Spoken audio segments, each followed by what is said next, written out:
relevant to the University of Liberia and certainly to our country. So we have a presentation. It will be made by Dr. C. Patrick Burrows. Following that presentation, we will call an array of very highly intellectually knowledgeable panelists to join me on the platform, and then a few of them will participate via Zoom.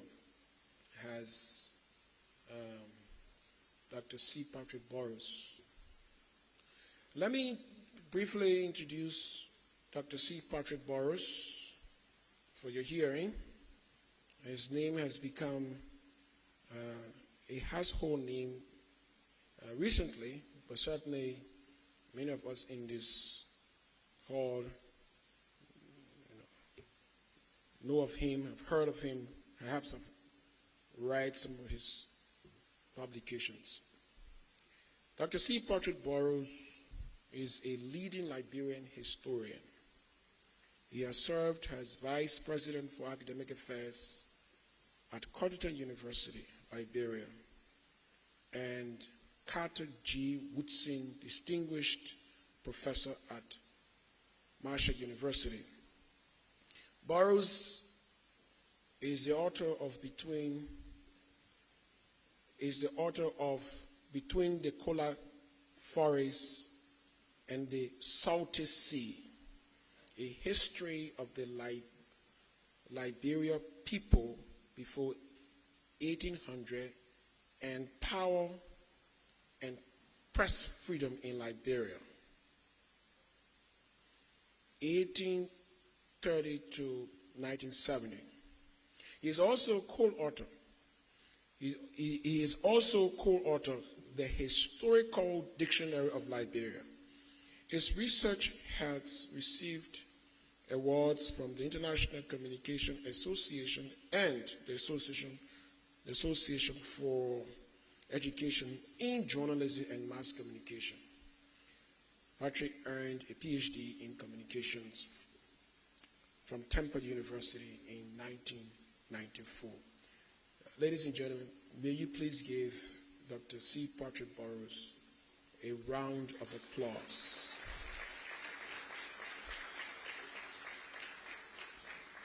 I was a little confused as to whether he was here or abroad. So Dr. Burrows, good to see you. You got me on that one. Thank you very much. Please.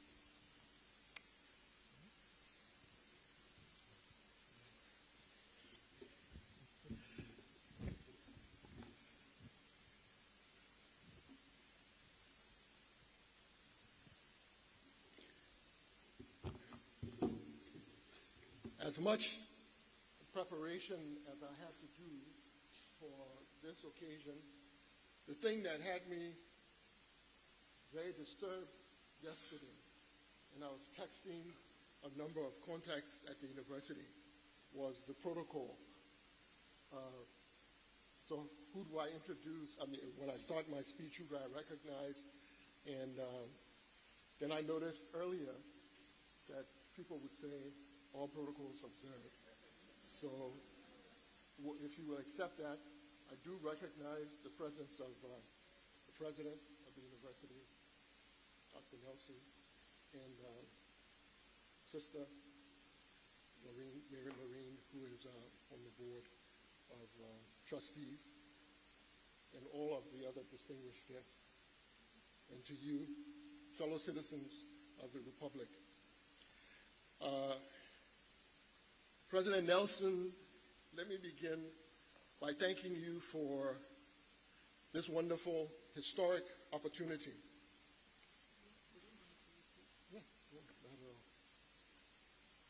Mike. Mike. Mike. Mike. Mike.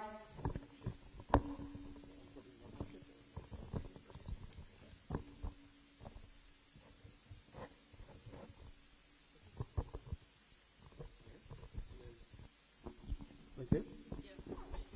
Testing. Is that too loud? It's okay? All right. Beautiful.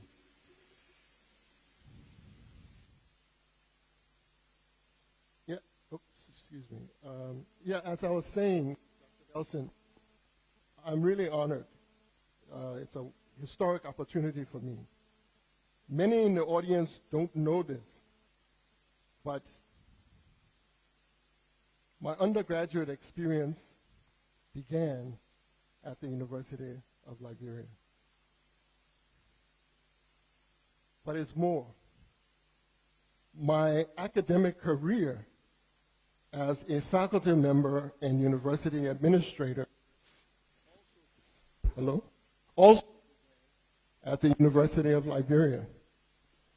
And so coming today, you know, in the waning years of my scholarly experience, I'm filled with a lot of memories and very powerful emotions.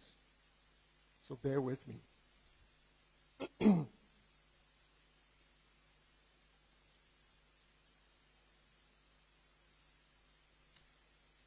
You know, if anything about my past and my work is known, is that I've been involved in research, lots of research about Liberia. And so since I arrived a few days ago, I've been conducting some research as well. Nothing serious or very formal, a little interviewing here and there.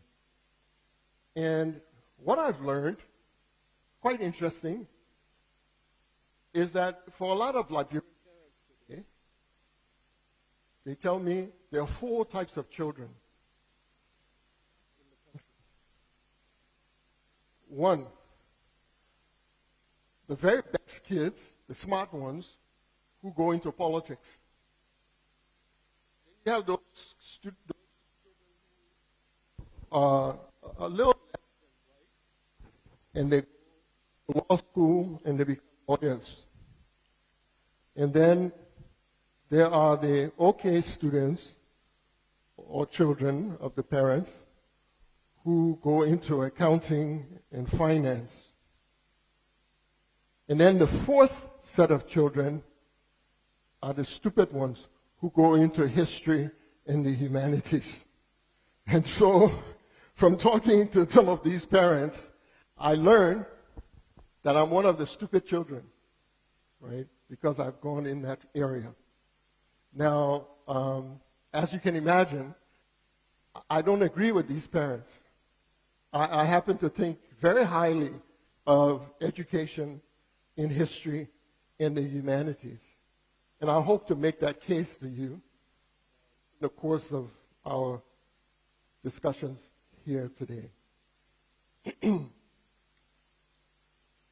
You see, the importance of history and humanities is that they provide us with critical answers. Answers to the question of who are we, where are we coming from, in order that we can know where we are headed. And for that reason, I think we ought to pay greater attention to those fields of study that are the only ones that can provide us with those answers. Before I begin my formal presentation, I would like to engage you in an evocation. And it is the stone that the builders refused shall be the first cornerstone. I know the hall is big and we are scattered, Maybe you didn't hear me. I'll say it again. The stone that the builders refused shall be the first cornerstone. Amen? All right. Now, this expression, this idea is available in a variety of cultures, in a variety of ways. The Bible say the rope or the twine that you ignore will be the one that's used to tie you. So the question is they're asking, so what is this cornerstone or rope that I'm alluding to? And what I would suggest is that for us, it is history. We try to go this way, we try to go that way, we try to go under it, but we won't go through. And hopefully today we can engage in some of that conversation. I would like to try and address one small part of the question, the puzzle. And the talk that I want to present is a fresh perspective on Liberia's founding. A fresh perspective. If I'm saying that we need a fresh perspective, that means we already have a perspective. But for some reason or other, we need to upgrade, to update. And that's the point I want to make. Our 200-year journey together as a people began as a very dramatic international affair. So I want to recount that story. And the way I want to do it is a little different. Instead of dragging it, we get to the conclusion, I will give you the conclusion first, and then I'll tell you how I got to that conclusion. Fair enough? All right. So the characters involved in this story included two noted Americans, one being Captain Robert F. Stockton of the U.S. Navy. Now, the U.S. Congress had approved money for the settlement of Africans who were taken from aboard slave ships to be settled somewhere in Africa, but they had not secured a place. So Stockton was there to represent those interests. And then the other American who is noted is Dr. Eli Ayres, who was representing the American Colonization Society. So they are working together. They arrived, they meet in Freetown. From Freetown, they travel to Cape Messerado. Cape Messerado had been the most recommended place to them to pursue for a colony. And so they arrived. Now they arrive at a time when the highest ranking African ruler in the Cape Messerado area was Tawe Peter. Tawe being the title in Day. And so when they landed from their boat, they immediately said, we would like to acquire some land here, a tract of land for this purpose, but we want to talk to the landholder. And everybody who had gathered around them said, oh, you need to talk to Tawe Peter. And that's how the process began. There were other local rulers who became involved in the negotiations, but none was as senior as he. The discussions that took place among them were recorded by Dr. Ayres. And he recorded them as if a diary or a journal. Every day he was writing, today this is what happened. The next day, today, the date, this is what happened. And so it unfolded.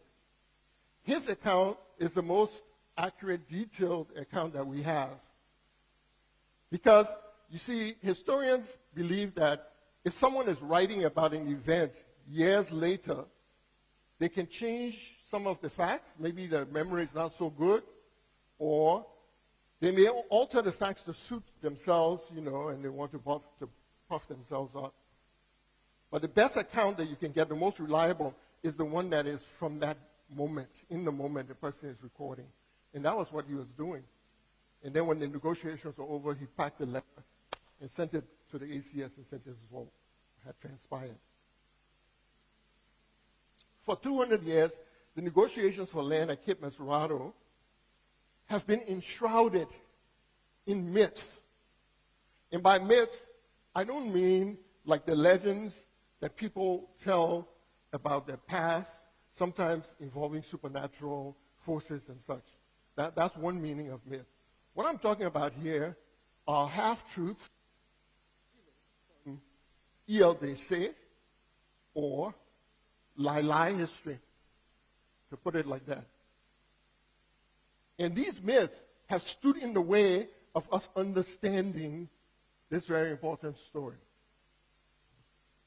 So in order to get to the bottom of the story, I had to be able to put those myths aside, to cut a path, if you will, through the weed. The second thing beyond cutting the myths was to understand how ethnicity and power were operating on the Windward Coast at that time, particularly in the area of Cape Mesurado. And then the third was to understand something that most of us have not come to appreciate. Some of us know and accept that, yes, Africans were engaged in the slave trade for hundreds of years. And it's caused great devastation to the continent. When the Ghanaians had their year of return a few years ago, it was based on their acceptance of that history and their willingness to transcend it. I'd say most of us accept that the slave trade took place. Some of us still, we are in denial. But it did. But here's the thing. Most of us do not accept that Africans were also abolitionists. When you say abolition, people automatically think, oh, there were these great British philanthropists. Oh, there were these New England clerics. But the first abolitionists were Africans who refused to accept this traffic in human beings. And they opposed it. So in addition to using the account of Dr. Ayers, over the years, I've learned where the oral traditions of our people have been recorded and to employ those oral traditions as well. So, according to oral traditions, and I refer you to the Cola book which was mentioned, the Dey were the first to settle in this region. Their oral tradition says it, and then other people's oral history say when we came, we met the Dey here. The Dey came down the St. Paul, they hit the coast, and then they branched going westward, all the way to Kipmouth. Clay, Bomi, which we now take to be Gola territory, originally the Dey were there. Their salt making, boiling seawater to make salt, attracted people from the empires in the Sahel to try and find the source of this salt. So the ancestors of the Vai came and settled among the Dey.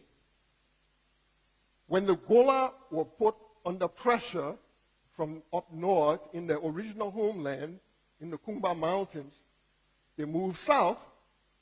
They took refuge among the Dey. Today, there are very few Dey speakers in Liberia. We have Dey Gola, we have Dey Vai combinations, and many Dey and the repatriates who came from the U.S.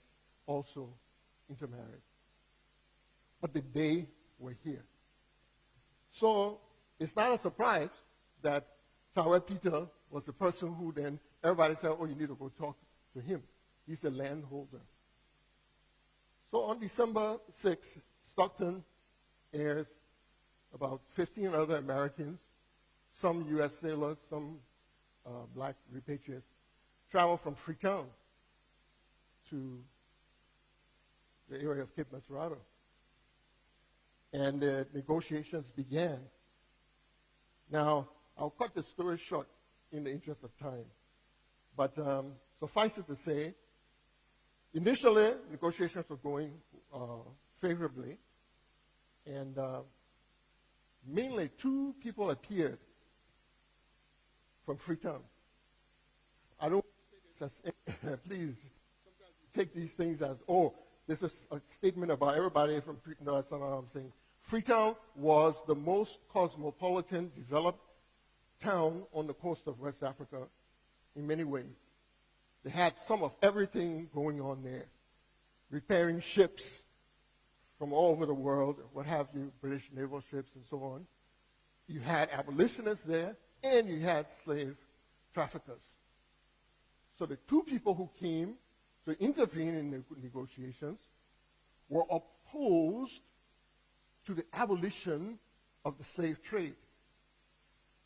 One man said he was working on a ship, a slave ship, and Stockton had attacked their ship simply because they were involved in the slave trade. He spoke. And then there was a biracial trader who was involved in the kidnapping and selling of Africans. And he spoke at length, saying, don't give these people this land. They are against the slave trade. They come here, they will put us. Stockton, at that point, pulled out these pistols he kept in the back of his trousers. And he gave one to Ayers. And he says, if this man keeps talking, shoot him. And he took the other pistol out and demanded to be allowed to speak. By that time, the rulers from the different sections of Cape Mesurado were gathered. They were in the conference negotiating. So they said, and he explains, yes, I attacked that ship, but it wasn't because they were in the slave trade. I can't attack any non-American ship. It was a French ship. But I attacked them because they attacked me first. And then he goes on with his explanation. He finished. The rulers say, okay, y'all go. We'll hang your head. And they decide. And they said, okay, we'll give you the land. We're talking a tract of land where Central Monrovia is located. Today, a lot of us want to look backwards from where we are, and we say, oh, they sold the whole Liberia. No. One tract of land. Few years later, a woman who was the proprietor, it was said, of half of Bushrat Island, sold that tract to the colony of Liberia. Caldwell, the land for Caldwell, would be sold by 5 of the 6 rulers who had been involved in that original purchase agreement. And those 5, sold other tracts for specific towns over a few years later. So when people say that Liberia was purchased at gunpoint, it is not accurate. Stockton was not holding his gun at anybody's head and said, sign this paper or else. He pulled the gun in order to be given a chance to speak. And after he was done speaking, the chiefs dismissed them and they made a decision. Not only that, the contract was not signed until the next day, and when it was signed, they implemented the agreement. So the question is, how do we find ourselves in the place where we have allowed that story to become so clouded? One, there's an assumption, And you know what it's saying in Liberia by assuming things, right? That people living in Cape Masurado area were untouched by what was going on in the rest of the world. And it's just not true. The first Portuguese came in the mid-1400s, right? Pedro de Centra. One of the things that used to bother me when the Cola Forest book was first published, people would come around, pick up the book, and they would say to me, "You have Pedro de Centra in this book, right?" And I'd say, "Yeah." It was as if you don't put a Portuguese explorer in a book, it's not legitimate. They didn't ask me, "Did you use Cola oral history? Did you use..." No. Pedro de Centra, his name is in the book. Okay. So Pedro de Centra came in the 1400s. But do you know what? By 200 years later, 1650, here is what the lifestyle was on the coast, the Windward Coast. People were drinking French brandy, Caribbean rum,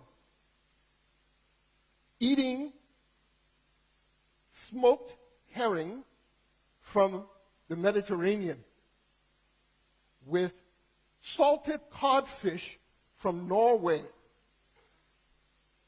They were using Danish muskets to hunt.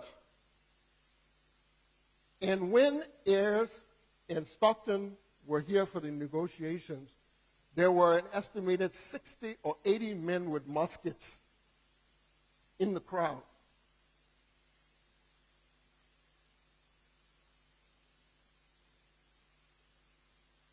So food, the diet, had been affected by this back and forth interchange. Cassava is originally from Brazil.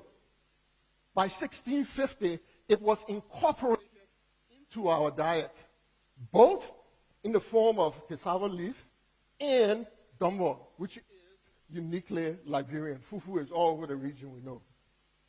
Both of them derived from cassava.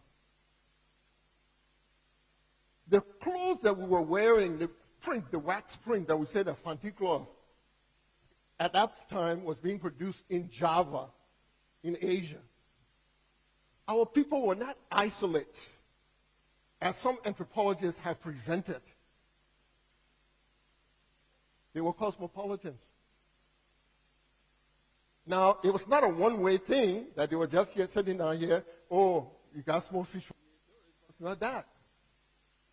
What drew the Portuguese to this area was the fact that our ancestors were selling salt up north.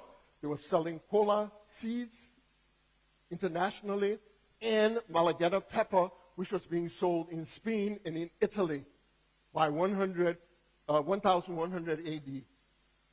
They came looking for the source of the Malagueta. So it was that back and forth trading that made those changes. So there are other little myths that, have come to be accepted, and I would like to discuss a few of them and then move from there.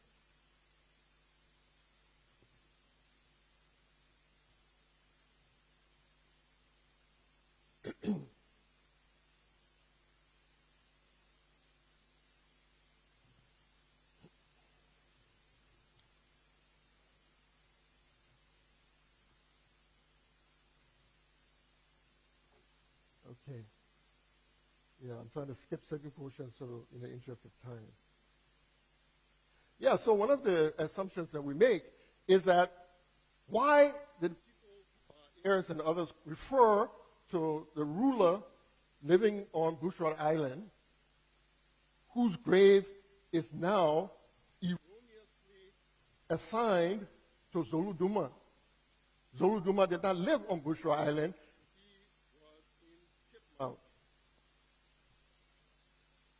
When we don't know history, these are the complications we get ourselves in.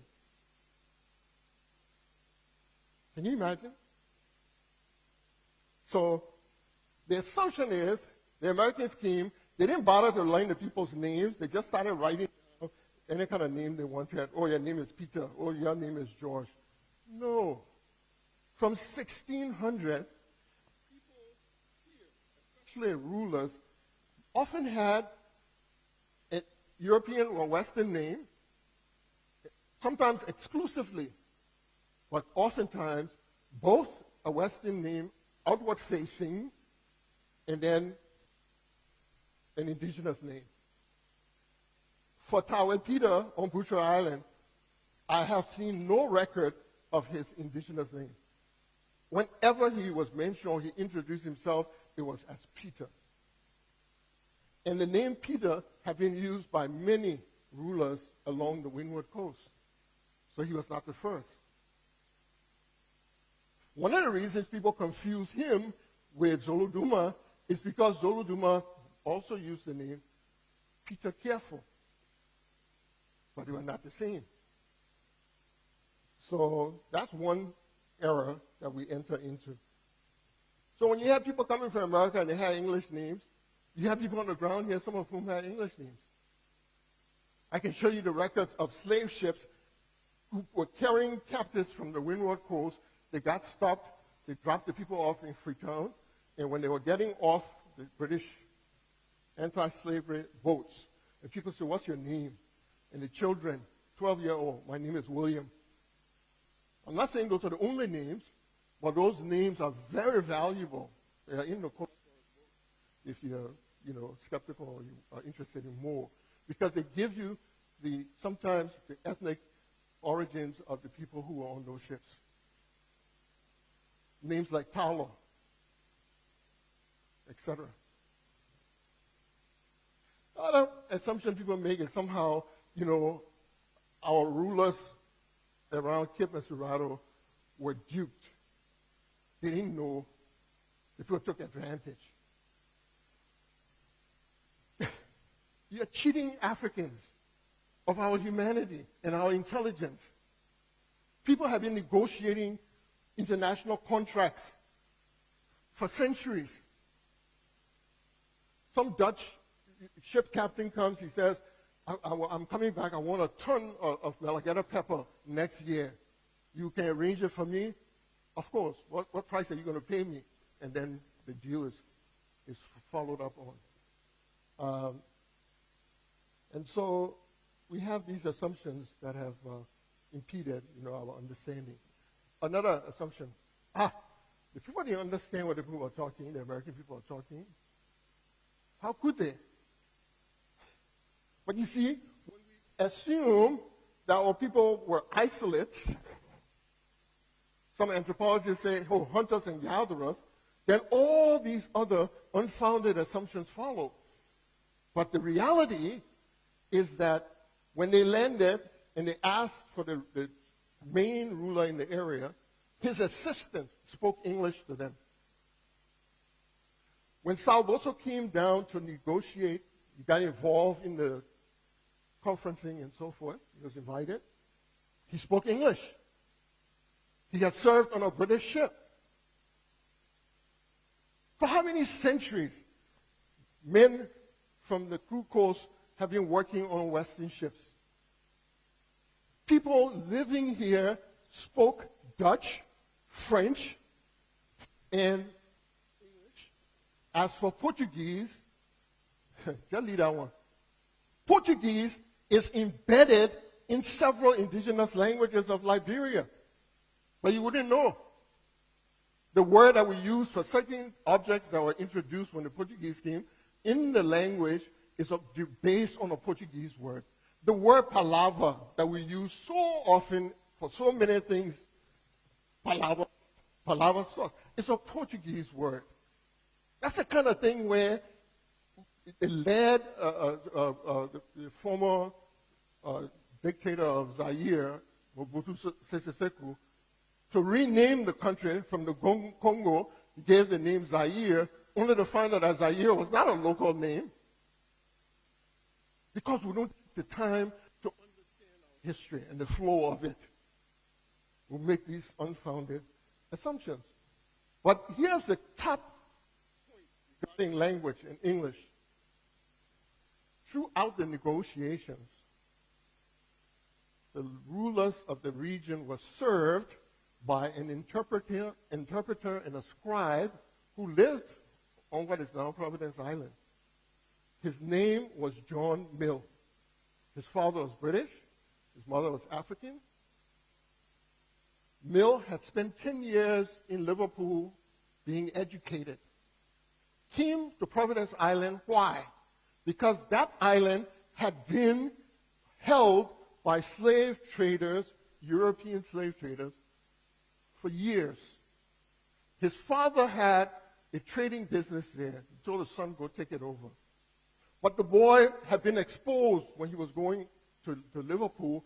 He saw the conditions of slaves in America and in the Caribbean. And it was burning him. And 1 year before Stockton and others came, he said, I'll take my hand in this business. The money is good, but it's not worth it. And so here he was on Providence Island, the last of the notorious slave traders. And the Americans arrived. He is the scribe for the rulers, and he's translating fluent English. So those are some of the obstacles that kept people from seeing what was really happening on the ground in those negotiations. And once I was able to remove those scales from my eyes, I could then begin to see some patterns. Another one of those scales I will mention, the myths. Only men make history in Liberia. You talk about the past, they say, oh, the kings and the warriors, the kings and the warriors. In this little drama of 1821, 1822, I can't tell you the number of women who were involved. There was a woman who was the ruler of Bali Island. And she died just before the Americans arrived. She was replaced by one of her dependents. He was involved during the negotiations. So had she not died, she probably would have been involved. Then there was a woman who owned part of Bushra Island who later sold it. And beyond that, according to day oral history, while all this talking was going on among men, there was the matron of the Sandy Society who was in the background arranging for this contract to be worked out. Her brothers, several of her brothers, were rulers among the day. And then they say this now. It's a matter of documents, oral traditions, all of these various types of evidence put together to get our story. See, unfortunately, we have been missing our story. We have refused the stone. We have ignored the rope. And now it is catching up with us. As an African people, I mean, for anybody, anywhere in the world, but especially in Africa, for you to dishonor your ancestors is a serious thing. For you to not take them seriously and credit them, woe unto you. And that's how we have been moving. So we can put somebody's name here, not a grave, but what, so what? Daddy the other grave, so what? And that's how we're going. But I can tell you that some of the earliest graves in the world exist in West Africa. And when I say graves, I don't mean people just take their body and drop them somewhere. Cut the graves, put the bodies, they put flowers, they put jewelry. Thousands of years ago, we were treating our ancestors with respect. And part of the respect is telling their story appropriately. We want to substitute our judgment for theirs. If I were there, I wouldn't have made that decision. A stupid man. are you? Oh, the pastor was sold the land for smoked fish. So, smoked fish was like caviar back then. Are we not consuming foreign liquor and foreign foods today? But we condescendingly, sometimes we make these kinds of references. So after 200 years, I think it's past time for us to broaden the lens. The ACS made contributions of resources, yes. The U.S. Navy did, yes. But they did not provide the blood, sweat, and tears that cement a nation blocks together. That's what our ancestors did. And I mean by that, repatriates, African abolitionists, recaptures from slave ships. They were the first generation of Liberians. And you know something? That group was the first to end the slave trade on the coast of West Africa. Are you hearing me? The first. The British anti-slavery squadron was based in Freetown, but it's one thing to have sailors on a ship going pursuing slave ships, important work, but they were not on the ground. But our people were on the ground. And they systematically went and stopped the traffic from along this coast. Do we give them the credit? No. We sit down, other nations are patting themselves, but we walk around, so shame. All the old people, they were not together, they didn't know what they were doing. So that is who we are. That's the answer I want to share. That is where we have been. That first generation is the cornerstone that we have been refusing. They are the rope that we have sought to ignore. And now it's got us tied. May an appreciation of their actions and their motives inform us as we journey forward. Thank you.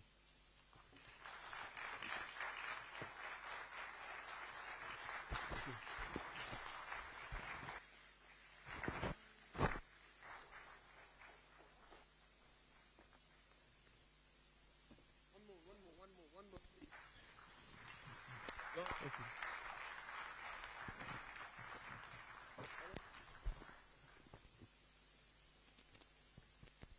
Hello? Okay.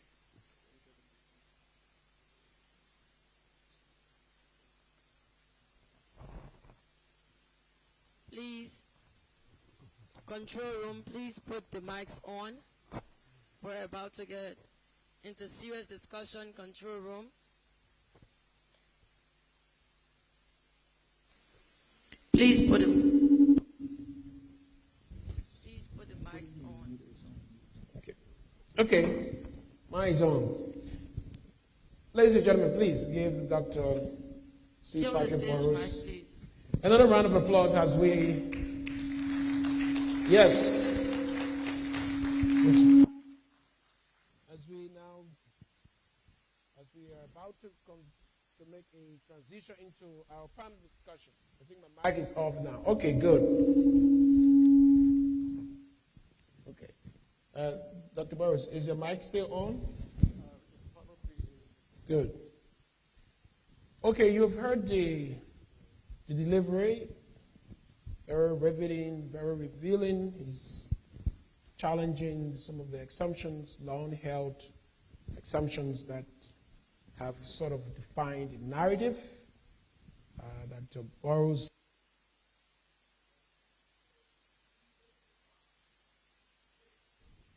that has predominantly been told, conveyed. And so we will certainly get into serious discussion now. Let me announce the panelists that we've put together for this very important discussion. And as I read your bow, please come forward and sit on the panel if you're in Liberia. And if you are not in Liberia, please acknowledge, by saying something outside. Our first panelist is William Ezra Allen. Is a professor of history at the University of Liberia. He is recipient of the Rockefeller Foundation African Dissertation Internship Award and the Fulbright Fellowship. His publications include Liberia and the Atlantic World, Convergence and Effects. 2, Making History, I like this one, Making History in the Bedroom, American Liberians and Indigenous Liberians' Sexual Unions, 1880s to 1950s. He held faculty positions in the U.S., including at Kennesaw State University, Atlanta, Georgia. Ladies and gentlemen, please welcome on the platform Dr. William Allen.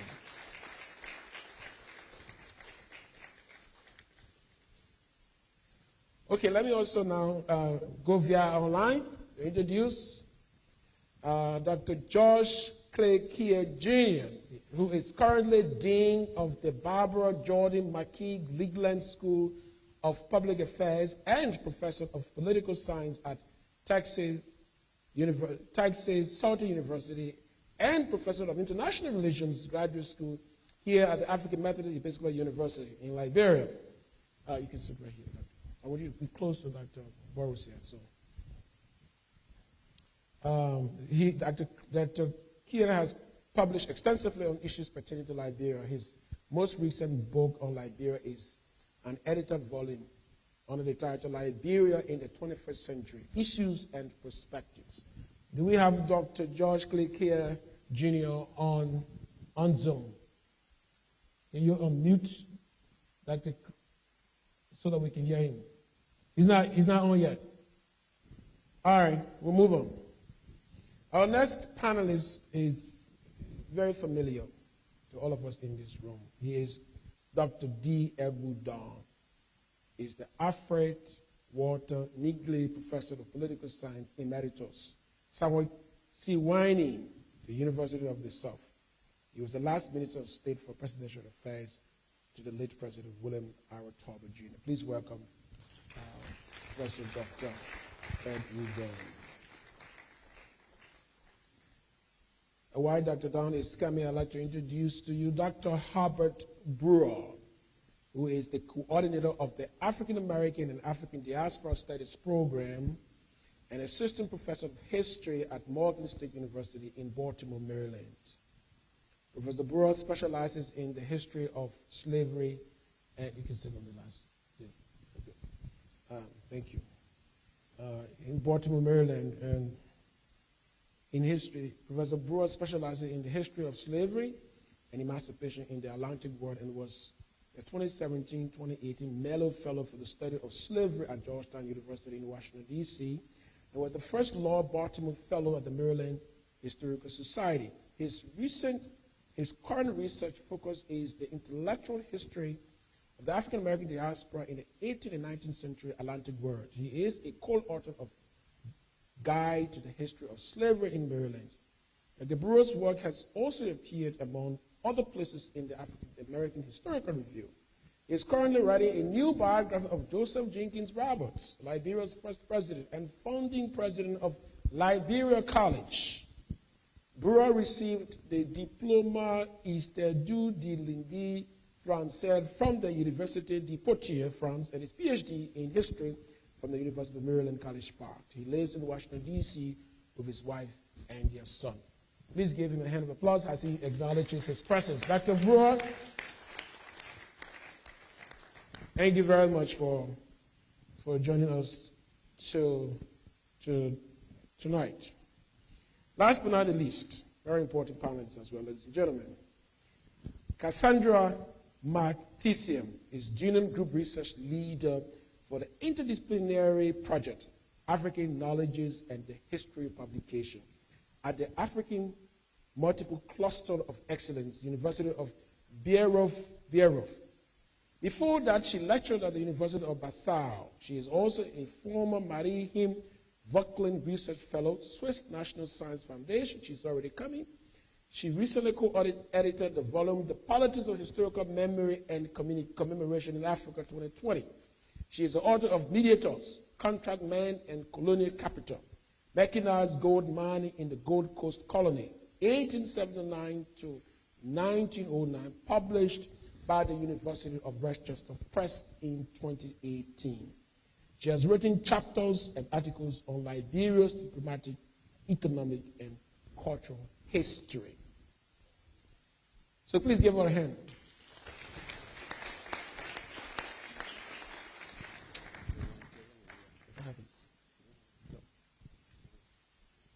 Okay, so we have one more panelist. His name is Mr. Aaron Weir. We don't have a formal short bio of him.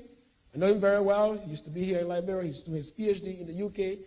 He's a historian in making. He's very knowledgeable about Liberia's political history. So, Mr. Weir, please acknowledge your presence here. There you go. Please give Mr. Weir. Thank you very much. Okay, folks. Yes, good. So this is the panelists we have put together for you. Unfortunately, we should have had Councillor T. Nibali Warner, Dean of the Louis Arthur Graham School of Law, should have been on this panel, but he had a family situation that has prevented him from coming. However, we do have in his audience lawyers who will definitely be called upon, if necessary, to chime in on the discussion. So let's go into the discussion. The way we're going to proceed with the discussion is as follows. The panelists will have 3 to 5 minutes or so to respond essentially to the presentation, disagree, agree, critically look at it, and then we'll turn the floor over to you, the audience, to chime in with your questions or comments or whatever. We'll take it through at a time. We got 2 mics already positioned for that, and then you can throw questions to Dr. Brewer or Dr. Brewer or Dr. Burrows or the panelists here or online. Okay? So let's go, ladies and gentlemen. Give our panelists a big hand of applause. Very good. Now, serious business. Let me start with the presenter. You started off by saying you want to demystify the myth that has somehow found its way into the narrative, beclouding, a degree of accuracy, distorting some of the facts. So you're on the mission.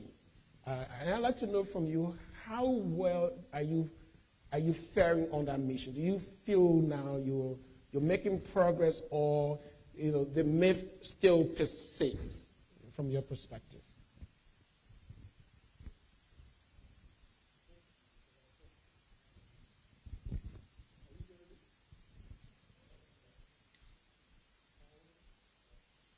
Put it all the way to the end.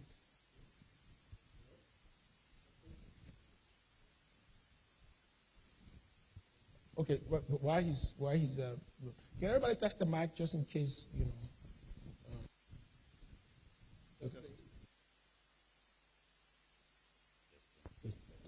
Testing. Oh, testing. No. Hello? Okay. So, what I would say is that this work didn't start the work of debunking the myths in history. It didn't start with the article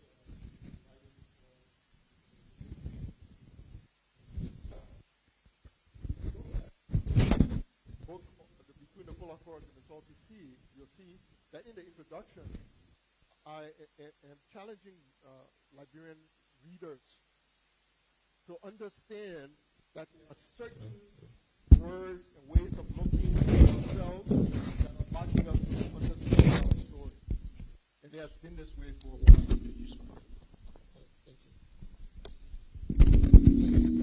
Hello? I'll cut this off and hopefully now. Better? Oh, thanks. Okay. Yeah, so I'll be quick. What I was saying is that if you look at the book Between the Polar Forest and the Salty Sea, introduction, what I've tried to do is to outline to Liberian readers that we have to tackle some understanding of our past that are blocking us from a full appreciation. Take, for example, Portuguese first arrived. They kept the ritual masquerade dancers as that were not all of us, but many. We haven't stopped and said, where does these words come from?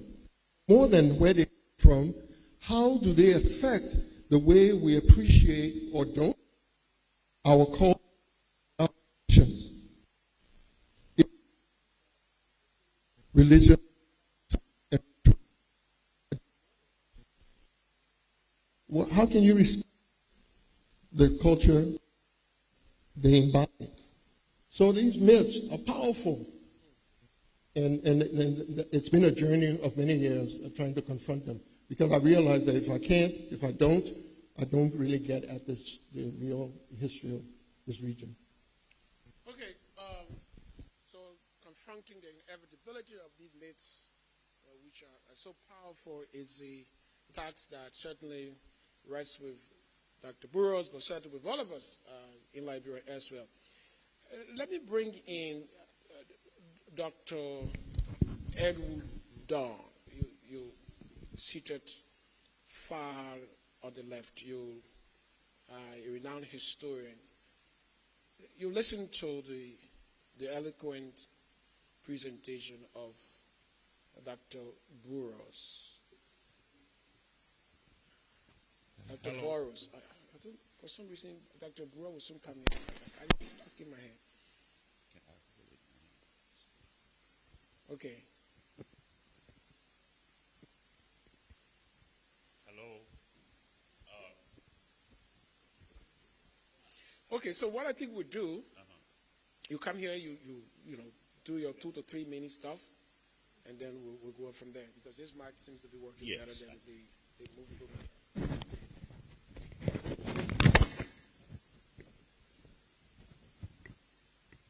Thank you very much, and thanks for inviting me. I would like to make 2 brief comments preliminarily.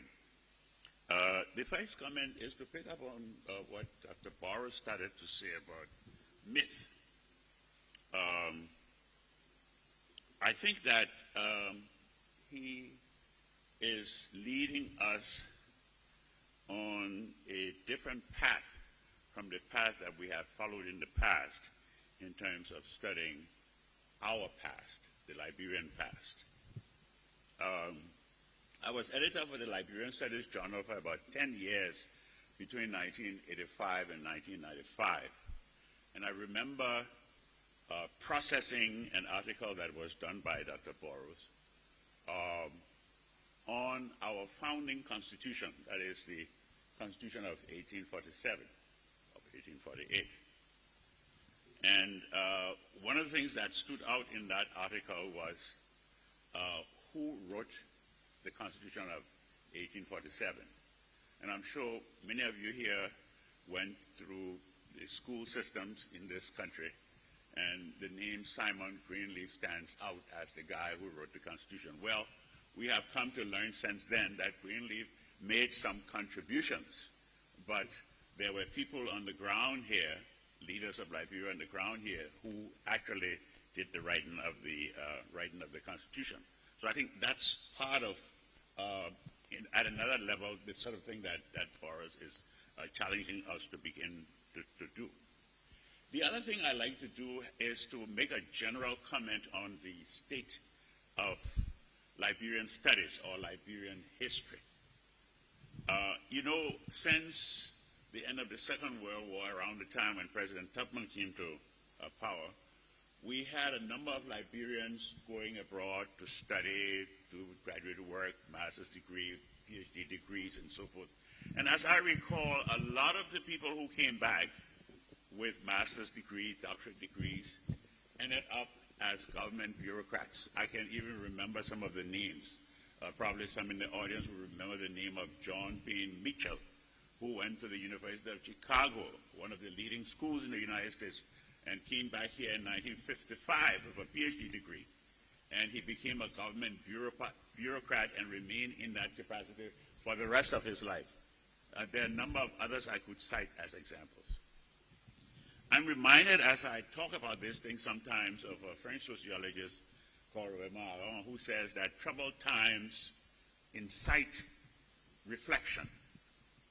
Maybe as a consequence of the quote-unquote rights riots of 1979, or as a consequence of the coup d'etat of 1980, or as a consequence of the 15 years of civil war, something has begun to happen to us as a people.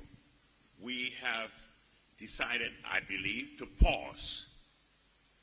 And I say pause and begin to look at some of the studies that Burroughs alluded to.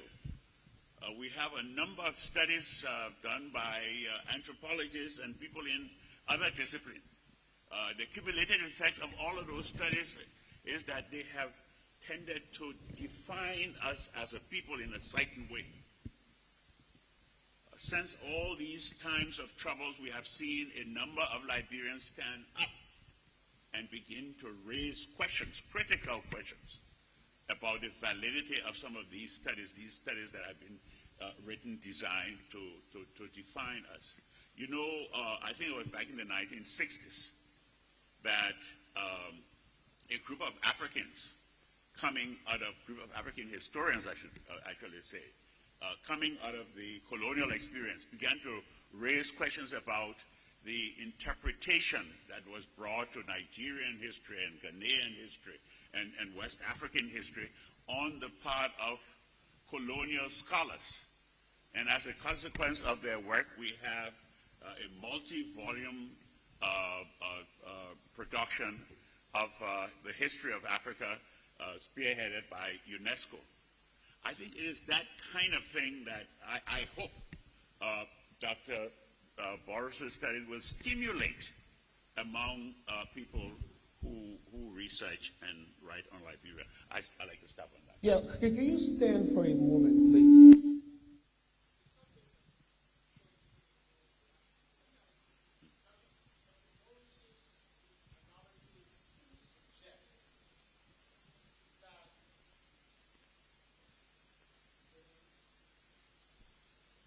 Hello? One of the important sources of historical transmission is oral history. And we are talking about a period 200 years ago, 1822 or just about.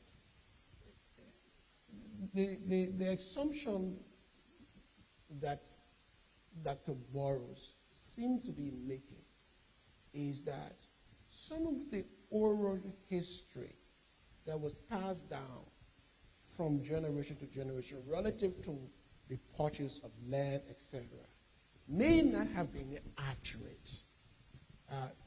Is that something, is there a case to be made that, we're discounting some of the oral history and now emphasizing the written history as was told by people like Eli Aries and Robert Stockton?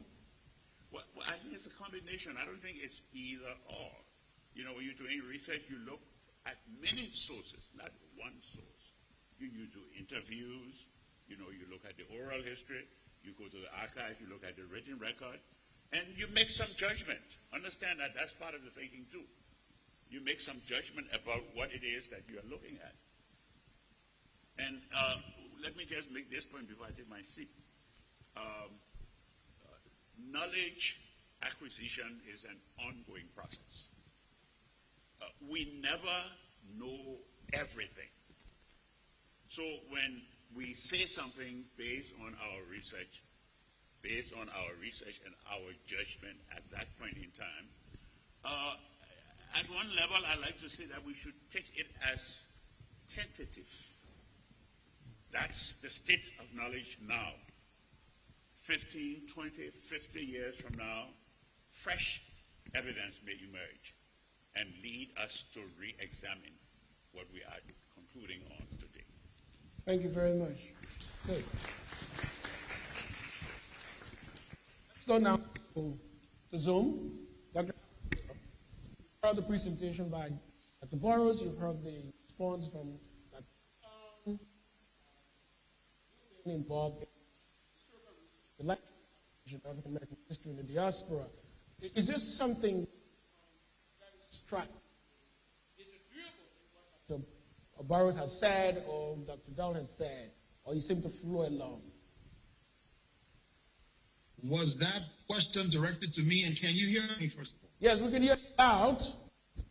Just essentially your response to what the main speaker said and the response from Dr. Ebudon relative to historical interpretation and the possibility of it being distorted, one way or the other. Good afternoon to everybody, and thank you for inviting me to join you in making these, in marking these important milestones in both the nation's and the university's history. Dr. Burrows' rediscovery of what some people call the Thief of Monrovia undoubtedly is a historic document. It is. It's a significant and in many ways a central piece of that story, that larger story. But among other things, this moment and what he discovered to revisit and re-examine his history. So I'd like to take. So in keeping in the spirit of Dr. Burrows' intervention, what I want to do, 5 minutes, is take advantage of this occasion to share with you snippets from a speech by Joseph Jenkins Roberts, the first president of Liberia College and the first president of Liberia. In a way, I might say this is an opportunity to introduce Liberia. Now, on Wednesday, August 6, 1845, in Monrovia, the then governor gave a lecture to the Liberia Lyceum. So this Lyceum was waited, where publishers were held to discuss issues of the day. In the lead up to the Liberian national independence, debates were being held on the pros and cons of independence. Not everybody was for independence. And in this talk that evening, his talk, Roberts proposed to advance what Roberts said, and I'm quoting him here, a few thoughts on the subject of the mental capacities of the African race compared with the Caucasian race, unquote. Roberts went on, and I quote him again. He said, Mr. Chair, the African race is but a little removed from the group creation, only an intermediate link between the man and the orangutan, and not to attain the same powers of intellect with which the West is endowed. Now, sir, I'm continuing to quote Roberts, it is difficult to say whether this palpably incorrect and wantonly insulting excites more contempt by its falsehood and absurdity than surprise in coming from one who connected himself so closely with the race he attempts to degrade. It is not from any desire to revive past unpleasant feelings respecting color that I now address it. I rejoice in common with my fellow citizens that we are happily removed from that state which gave birth to such feelings so unbecoming and enlightened and Christian people. Unquote. And I'm putting here the heavy. Roberts is referring actually to Thomas Jefferson.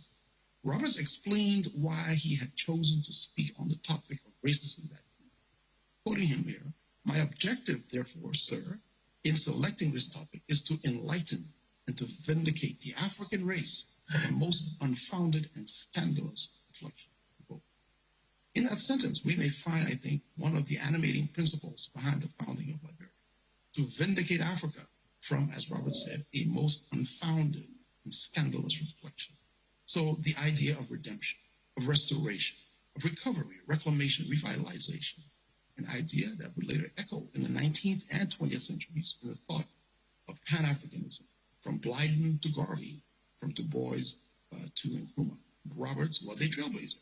J.D. Roberts argued that no matter how you analyze the thing, whether through the lens of revelation or through the lens of reason, one was bound to come to the same conclusion about the fundamental equality of all humans. But Roberts continued, excuse me, no man, I presume, I'm quoting him again, no man, I presume, will deny that Africans are moral agents. then if moral agents, they must be capable of intelligence. And if so, then they are capable of education. 4, to imagine beings possessed of intellectual powers not quite capable of intelligence is certainly, in my opinion, a contradiction of terms, which cannot be reconciled. So Roberts goes on later in that same lecture to discuss ancient Egyptian civilization. And he anticipates, for example, the great Senegalese scholar, Sheikh Anta Diop. For Roberts, the accomplishments of ancient Egypt, as well as various African empires and kingdoms, were an inspiration, proof of African genius and capacity and achievement. Roberts also reminded his audience of the role Africans played in the formation of the early Christian church and of the numerous intellectual contributions Black people have made throughout history. In examining Roberts' thought, we should see him as a 19th century trailblazer, an embryonic Pan-Africanist, though I will admit that this is not how Liberians typically view the country's history. The simplistic and one-dimensional way he is portrayed is not his fault, though.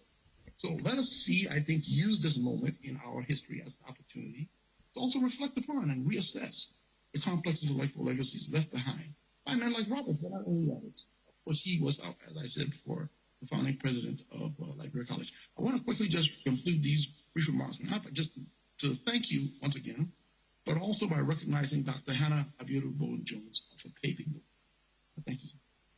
Thank you very much. Please give him a big hand of applause. So, Cassandra, it's your turn. You do research on African knowledges. What do you think, listening to Dr. Brewer and Burroughs, why our knowledges, our information, are so de-emphasized? I mean, why is that the case that the world doesn't recognize the extent of our knowledge? Is that something we're not doing, responsible for that perception? Okay. You can add that as well. Thank you. Thank you very much for the invitation to be speaking here today. It's quite an honor. I made some general remarks that may connect to your question, so I'll read them, then I'll connect directly to your. So I'm a historian who's very much interested in the place of power when it comes to producing history, and not just written history, but different forms of history as well. And so I wrote these few words. Liberian history is a treasure trove of written, recorded, oral material and archaeological artifacts. It's a treasure trove for those who are curious enough to seek out and critically analyze the evidence. For those open to learning, even if that learning, that process of learning really forces us or them into new and more complex realms of social, and national understanding. This broad body of knowledge comprising of these different material, oral history, memory, and a long paper trail in the Liberian case is particularly rare, and I think we forget this a lot. It's very rare to have this combination when we look across the African continent and even at other Black-led states. So let us not approach this knowledge in an abstract and unsophisticated manner. I think let us not only refer to it to support temporary, always temporary partisan politics. In fact, let us use this wealth of historical insight to change ourselves. Let it speak to those of us who have open minds. And that brings with it a lot of vulnerability as well.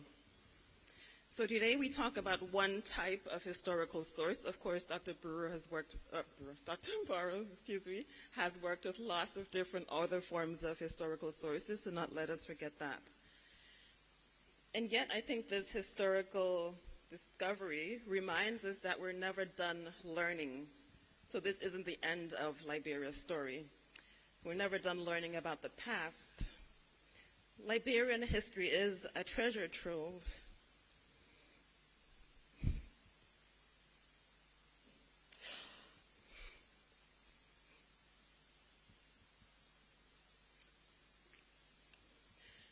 Excuse me. So this handwritten agreement is just the latest, not the last, but the latest discovery from this rich archive. Let it inspire critical and constructive debate and reflection about Liberia's past, but also Liberia's future. Let it inspire future generations of treasure hunters, and let it not be the last gem. So as we celebrate the University of Liberia, take this moment and let it drive, take the momentum with you and let it drive the current moment. So let us not simplify this knowledge to fit certain molds, to answer the question a bit more directly. Let us open ourselves up to dealing with complexity. Let us not assume that we know answers before we do the research, before we interrogate the material. And I think I'll end with that. I hope it answered your question. Thank you. Very profound. Very moving. Liberia's history is a treasure trove. And so we have to confront this treasure trove with an open mind. Let us not make assumptions before we confront that. One of the men that has been confronting Liberia's history over the last several years is Professor Dr. William Ezra Allen. Professor Allen, so excited to have that microphone is awaiting you. So please take charge.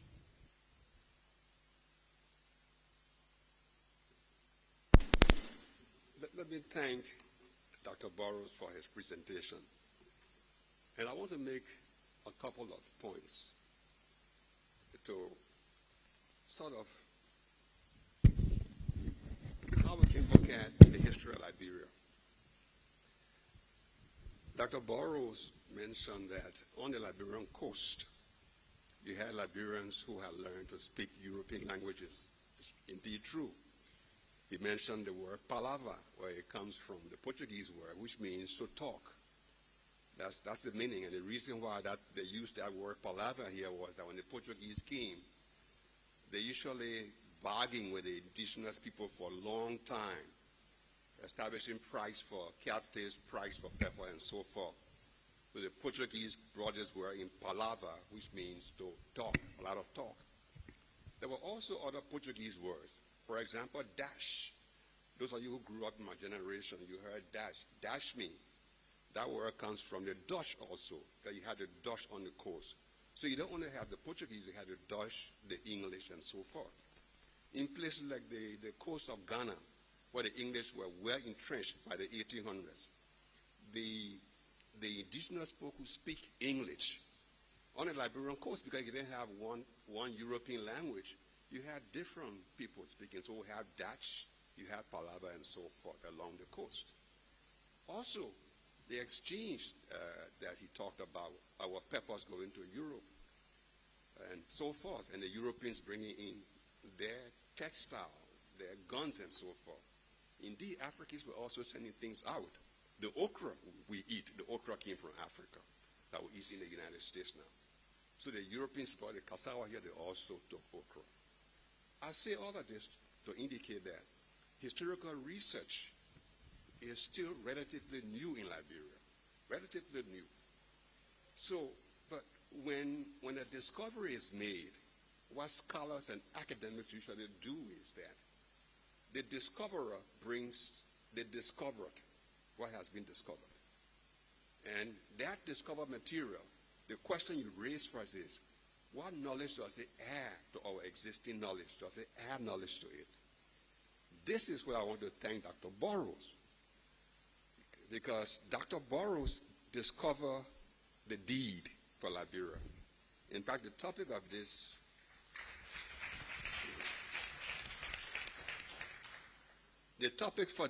for this discussion was the deed for Monrovia.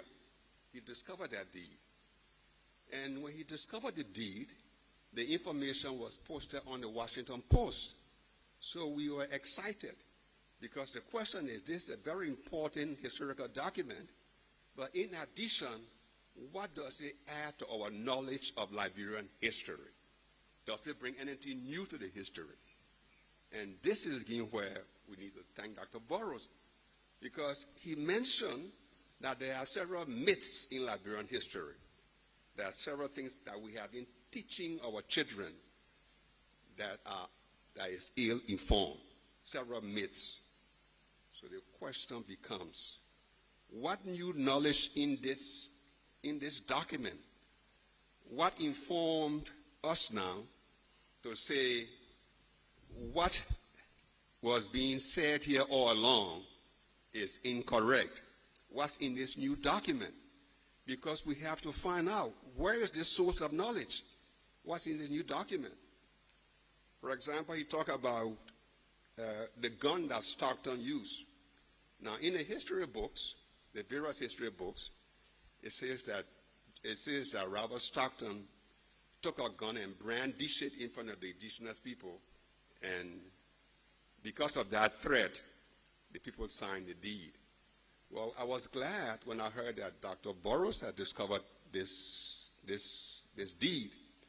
So the question I will have is, what's in that deed or this new information that allows us to throw away the information we have or to discard this information? Why is this source of this new knowledge? If we have the new knowledge, what does it add to us for us to understand? There were several other myths he talked about. Now, there are several sources of history. You have oral tradition, you have documentary evidence, there is anthropological evidence. There are several sources. So, what my question here is that as we search for knowledge, our history is rich. My research I'm doing, I'm finding things that Dr. Burroughs and others are finding, Dr. Dunn and others have found. But we have to base our presentation on what we have found. What new knowledge do we have that shares? So if you say we debunked this myth, where is the evidence that we debunked the myth? And in my conclusion, I would just mention that the ACS published a deed. A copy of the deed is in the Library of Congress. And that deed is what scholars have used all along. The ACS set up a committee in 1833 to find the original deed. And our committee said that it could not trace the deed, but it had a duplicate deed, apparently copied from the original. And that's the original that Dr. Burroughs, other scholars have been using. So the question I'm raising is, in the interest of establishing the facts, what is the difference between the deed that we have been using all along and this deed that Dr. Burroughs discovered? How does it add to our knowledge of Liberian history? Thank you. Thank you. Thank you, Dr. Allen. And we're going to go to our last panelist, Mr. Weir. Aaron, have you been following? I know you have a lot. Now you're the last but not the least. Can you hear us, Aaron? Can you unmute Aaron? Oh. Thank you. Are you hearing me? Yes, Aaron, we can hear you now. Okay, thank you. Thank you very much. Let me begin first by saying thanks to Dr. Burroughs. There has been much written about this historic find of the deed. And I want to join other speakers by saying that the discovery of this deed has come about when there has been multiple accounts around the history of Liberia, particularly around the Stockton account and the different versions of it. And here, this is testimonial to how our national attitude towards the past has been. how Liberians have leaned towards the past and have tried to oversimplify the past. On this point, I would like to premise my remark by making two broad observations. One, in the work on the National Symbols Project, Dr. Ewudon made the following observations. He said, in Dr. Don's execution of Liberian National Symbol Project, he observed that Liberians are more aware of the things that divide them than that which unite them.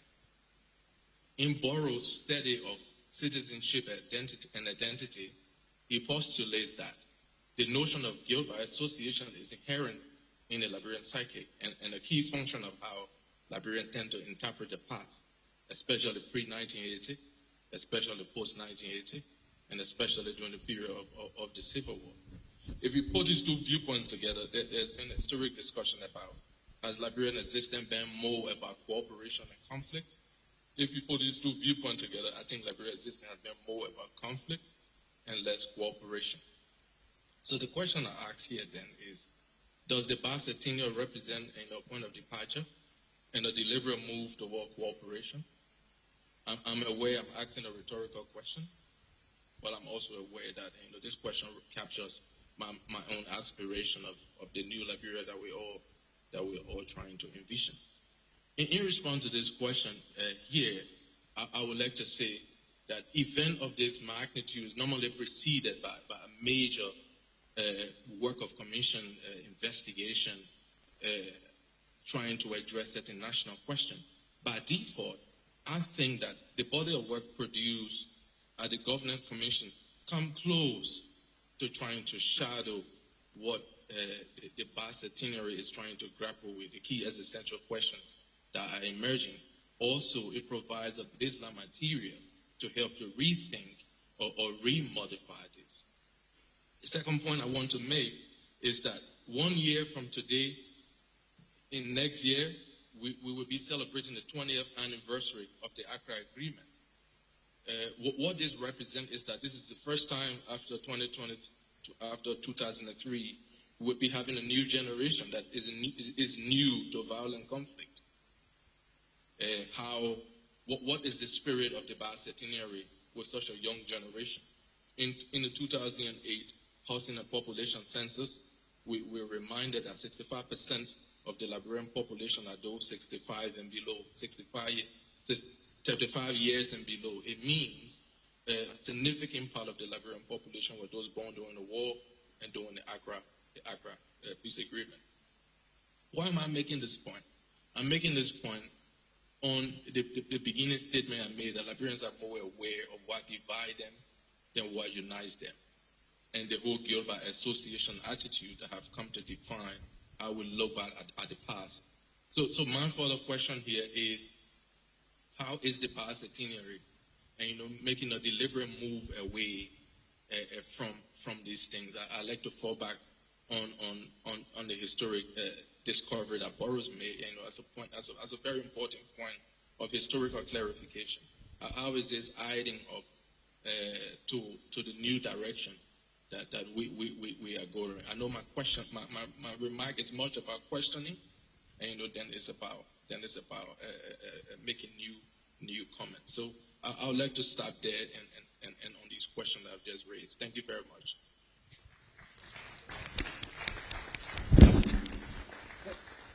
Thank you, Aaron. Your points are very instructive. It reminds me of in 2013, 2014, we celebrated as a country the 10-year of peace. And I see Senator Community Wisey in the audience. He was very involved in the celebration of the 10 years of peace. Now we're talking about celebrating 20 years of peace and political stability. So that's an achievement. Let me go down to Dr. Here. I understand he's live now. Dr. George Clee. Dr. Kier, you have been writing recently about contemporary issues in Liberian politics. Please bring to bear some of those contemporary issues and how do they juxtapose with what we are discussing right now.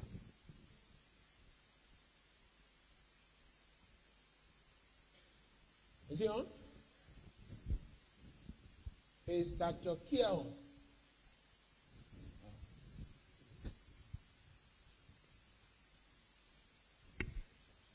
thought he saw somebody.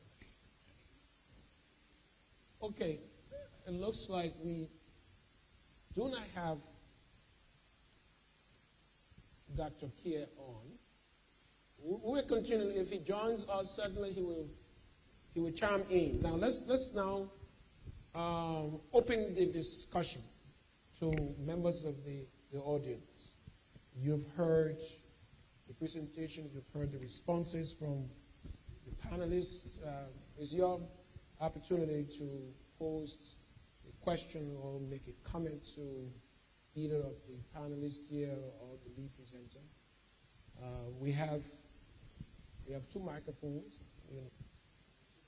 3 questions, and then we'll come back to the panelists to respond. Okay? So that is just tell us your name and which institution you're from, and then you ask your question. We recognize the gentleman right here. Please, hang on a little bit, get the mic so that our international audience can follow your question or your comment.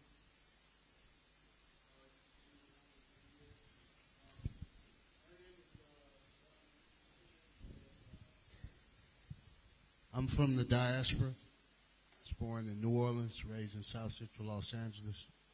And as I have been advocating for dual citizenship to Liberia, I came here in November, and we formed Youth Empowering Legislative Law to lift up Liberia's economy in various 12 sectors of economic development. And I see a need to rebrand Africa, and particularly Liberia, and rebrand Africa through Liberia.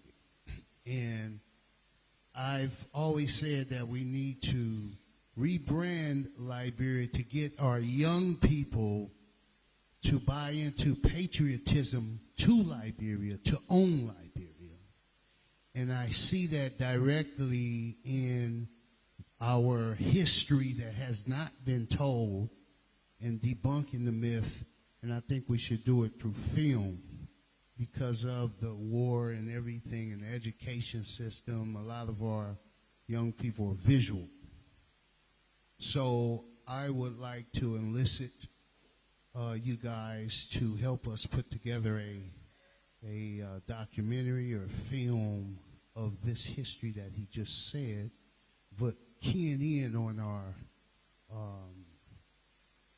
sea warfare, so to speak, of how we commanded the high seas right here from these shores with our repatriates that founded Liberia, with our African abolitionists that were here, and with those that were captured, that were freed by these very repatriates and abolitionists, so we can organize our young people and get them involved into owning Liberia to lift us up, lift Liberia. economy. Thank you very much. Very, very good point. The president, in his speech yesterday, advocated for, the rewriting or the writing of our history. So that's a very good point. Dr. Allen, Dr. Dawn, have been involved with this historic project before, so they certainly will bring perspective on that. All right, question from, please tell us your name and where you're from. Thank you, UL, for this very, very wonderful forum. Marjan Baker, we have an organization, it's called SOAR, Metz Africa 4D, and our key role is to promote the scientific discourse for a new generation of Liberians. We are unwrapping in June what we're calling the PASS, Pan-African STEAM Symposium. So the question I want to ask, and I think that one of the, must have been Mr. Allen, there's a comment that said if you don't know where you're coming from, you don't know where you're going. And yes, unfortunately, many times what divides us is what we really, is a narrative that we really hear of most of the time. I want to know, in terms of inventors, for Liberia in the 1600s. Do you know of any, Dr. Burroughs or any one of the historians, any inventors in those years? Good, definitely. This is a good point. You know, we're talking about all the knowledge. We have all this knowledge that you talk about. You know, we're looking at any inventor throughout this period that we need to write about. We're looking for the next question. Dr. Ali, you want to name one? Who's that? Yes, sir. Okay, well, I just want to pick three and then we'll come back. Hello? Yes. We got one from this side. We got one from this. One from this side. Okay, then we'll come back so that, you know, diversity and equilibrium. Less will be a killing field, monopolizing the discussion on one side. Yes, thank you, Honorable Tour. Dr. Burroughs, did we inherit, as young people of this country, did we inherit an education system that made us to just be submissive to people? You are a historian. Dr. Ewudon, I'm glad to see you today. My name is Dr. Benjamin Way, president of the La Costa State Training College. Did we inherit an education system that brought us down instead of elevating us? That's my question. All right, you're profound and emotional. That's a profound question. All right, so we have three questions. You know, you can jump at it. The first one, certainly, is rebranding our history. Second one has a lot to do with whether we have an inventor. The last question is, what kind of educational system did we inherit? There seems to be too much susceptibility, you know, to others. Dr. Burroughs. Yes.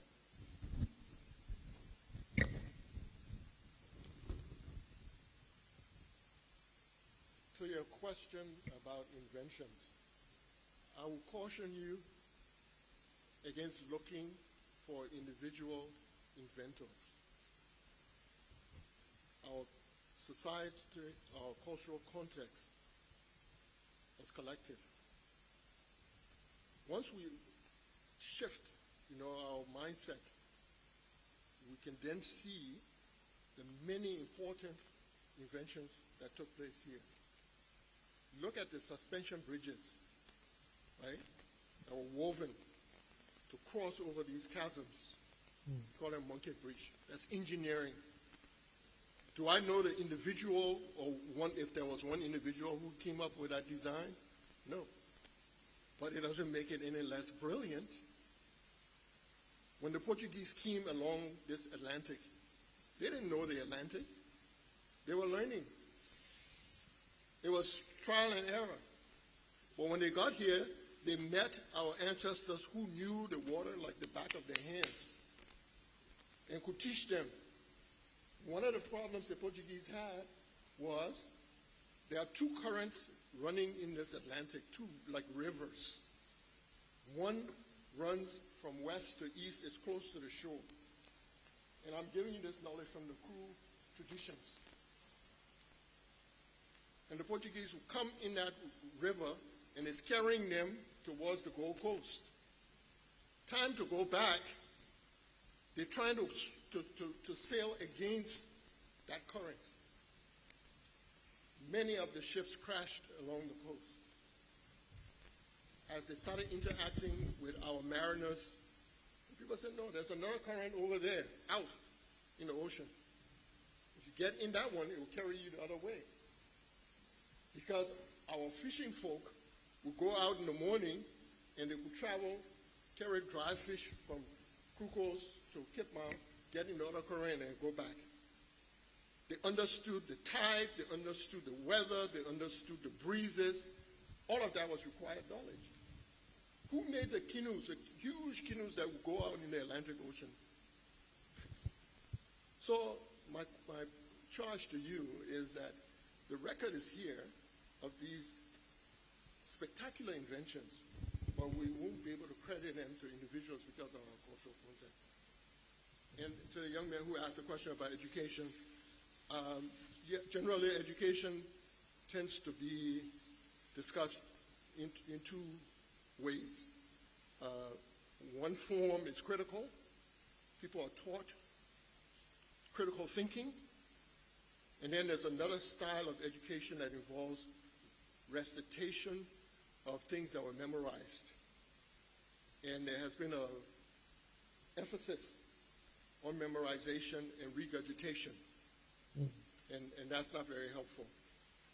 But you see, I think it's also important for students to recognize that you can't put all the weight on institutions.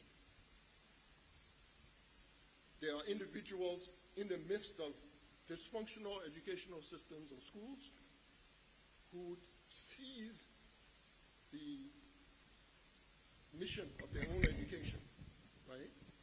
And they are determined to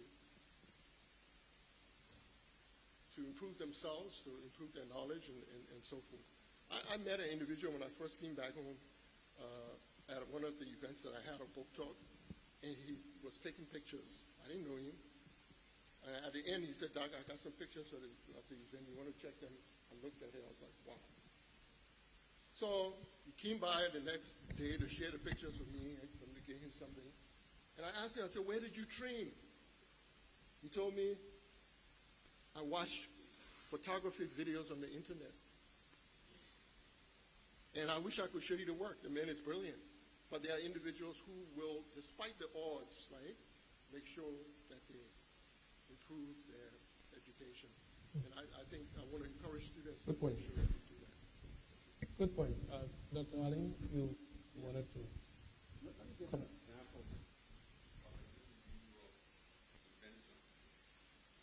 That it goes along with the communal invention that Dr. Burroughs mentioned. In 1886, there was a centennial fair in the United States. And Liberia was represented at that fair. What products did Liberia send to the fair, this international fair in Philadelphia? Liberia sent palm oil. Sent Liberia made sugar. The settlers along the Simpoa River were producing sugar from sugar cane, and they exported that sugar. Hardly any scholars knew about this production. When I was doing my dissertation research, I was able to find that information. So during the fair, sugar from Liberia and coffee from Liberia was displayed at that fair in Philadelphia.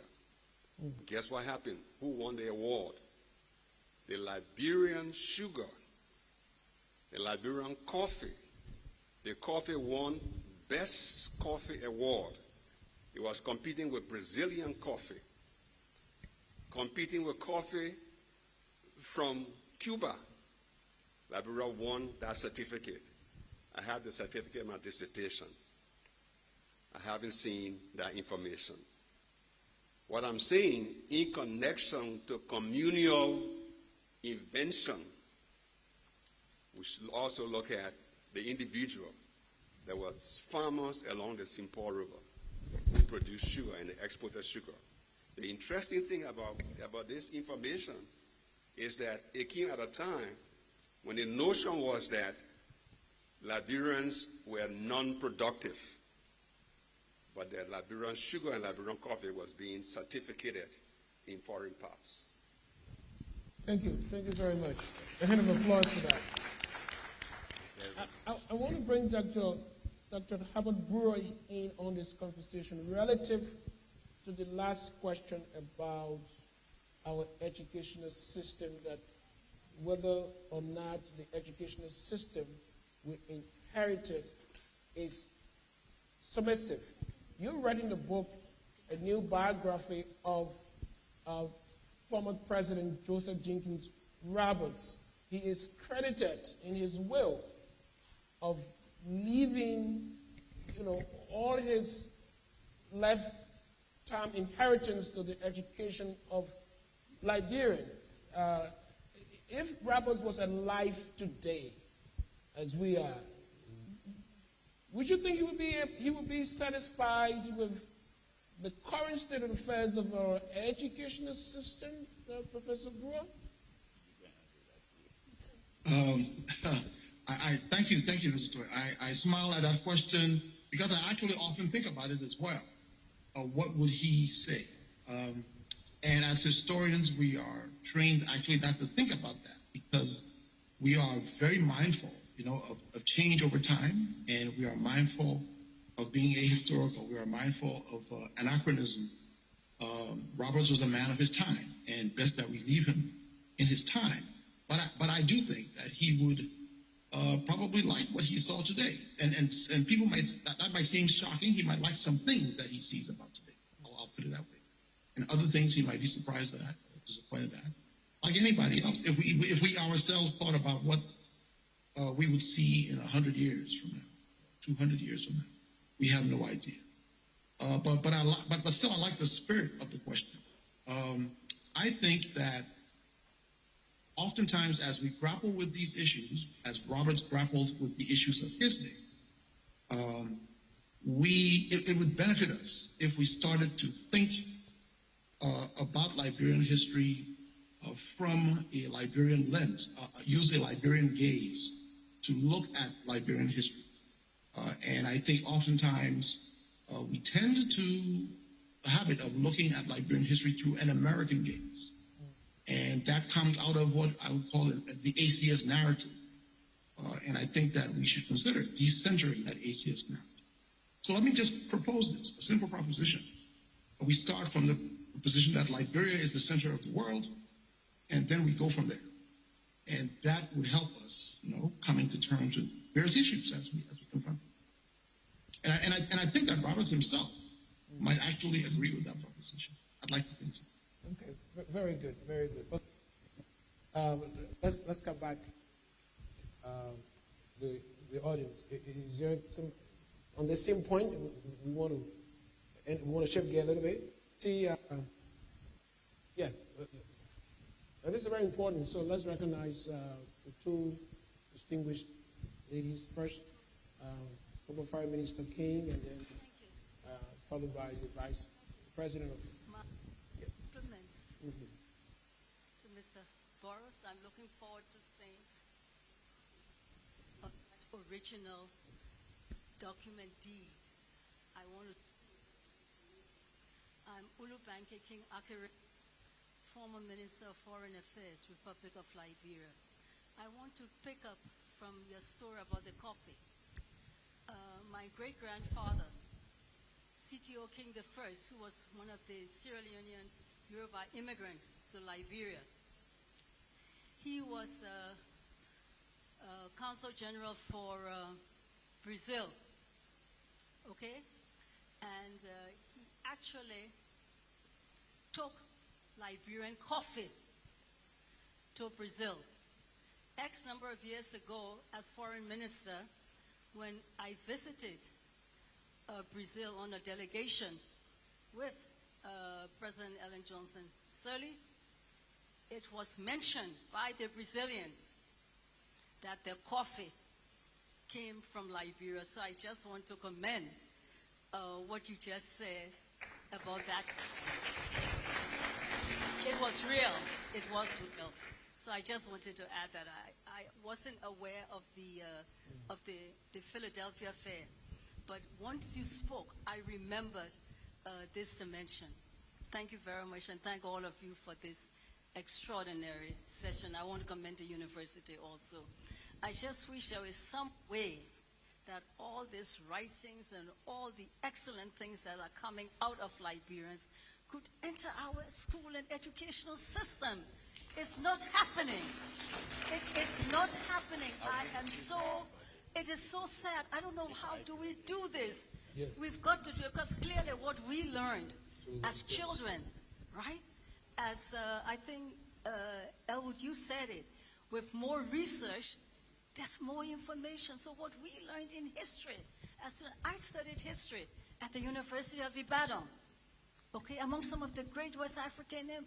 But here in Liberia, I don't know where we are on this issue of history in our schools, of civics or whatnot. Look at all this beautiful, rich information. Very There's so good. many librarians. What do we do about it? I can understand your frustration. I mean,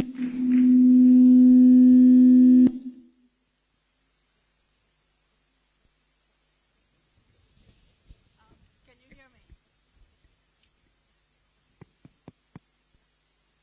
Okay. Good afternoon, everyone. My name is Romel Horton. I'm the president for Kajitan University. And I just want to piggyback on what Auntie Benke just said, because that was where I was going with this. We usually have these conferences, and we do not include the students who need to hear what we are saying. We have to shift the paradigm. Most of what's been said here, we in this room, we know. The students we need to be letting know what's happening are not here at this conference. And if we don't get our students involved in what is happening, we will not educate them for what we want them to do. So we need to involve the students that we are educating at these conferences so they hear the rich history of Liberia. Because if they don't know this, there is no way we will develop this country. You keep talking about rewriting our history. We're writing our history without their consent and without their knowledge. Uncle Ewu just said knowledge acquisition, it never ends. We have to include our students. They need to be of every conference that we have on Liberia and Liberian history. Thank you. good point. Dr. Dawn, can you go up there, please, and respond? Because this question was directed to you. Yes, I was thinking that we are really at a very critical moment. I'm not just talking about 2022. I'm talking about ending war and thinking about post-war Liberia. And then we are faced with what some call the education problematic. And what do we do? What have we done? It seems to me that we've divided this thing into two parts. We think about things tangible and we think about things intangible. So we came back here, or many people came back here after the war, and the school buildings are broken down, no benches are there. You have to get the kids back to school, get their uniforms together. You know, all of those things essential. But, you know, I get curious about what goes on in the classrooms. I just wonder what they teach. What sort of discussions take place in the classroom? What have we learned about pre-1980 Liberia in the classrooms, in first grade, second grade, fourth grade? What have we learned about the war? What have we done, for example, with the Truth and Reconciliation Commission report? How much have we drawn from that to make part of our curriculum? What do we do with some of these critical studies that are done by historians and other scholars? Do we make that part? I don't know. I'm raising questions so that the people who make decisions about curricular matter will be the ones that will have to respond to these things. So I think we have paid a lot more attention to the tangible things, and we have fallen short when it comes to these intangibles. Thank you very much, Don.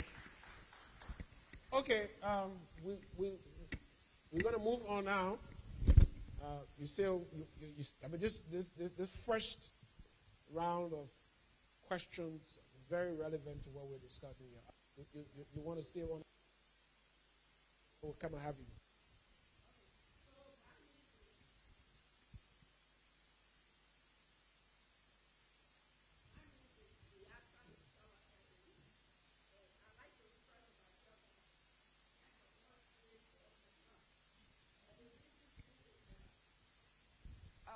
On my Facebook page, I always say my interest is Liberia. Everybody knows that. I live in New Jersey and I live in Liberia.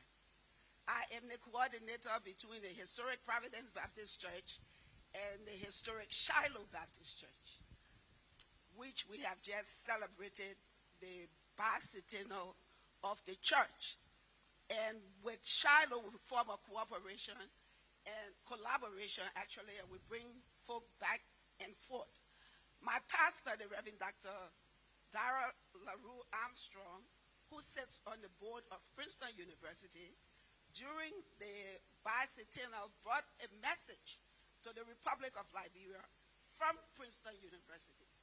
They discovered in their research, and now they have made it college-wide, that the Colonization Society actually started in New Jersey and at the Princeton Theological Seminary. So they came with a proposal of a restitution to the Republic. At the closing service for the country, the people who should have been there to listen to this message that was brought to the Republic were not there, which were our leaders and our children. And as my two colleagues have just said, it is so vital here as we sit. Do we know the students in this audience? Are they University of Liberia or history students? Because if we're talking about the University of Liberia, who else should be here listening, and who would be the future messengers for the history that we're talking about? Dr. Patrick Burroughs, I must commend. He's my partner. We do a lot of work together. He has inspired me. And Dr. Burroughs, this question is going to go to you. Again, I am from the Dane tribe, my maternal side. And I didn't know the history as much. I listened to the oral when I was growing up. I listened to the oral when I was growing up. And you hear a little bit of here and there. Then can you speed up, please? And then you hear a lot of myths, which Dr. Burroughs alluded to. Our country is full of myth. So a lot of the things that we do is based upon hearsay, they say, and so we don't have it right. And when I met Dr. Burroughs and we begin to talk, and he began to talk about the Dane people and the history of the Dane people, I took it upon myself to put forth. So I don't know if anyone have seen my presentation with Providence. I always start off by saying, I'm a neo, I'm a wet. I'm a neo, meaning that we the ancestors who were, and the response is, I'm aware, here we are, or we live again. And at the Providence Island, I talk about Zulu Duma. The New Johnson Street Bridge is named for Zulu Duma. There's a flag that's on that bridge, but we don't know about it. We don't know about it. Right. So Dr. Burroughs, yes, please, in terms of the myth of the Dane people, and not just only the Dane people, let's say the Bassa people, which my father is from. We don't swim because we're afraid of water. Why? It's because we believe in something called Niji. And because of that Niji, no one wants to go near water, even up to today. So, Professor, I forgot your name, who talked about the Dr. Ali. About the things. Let's look at recent Liberia.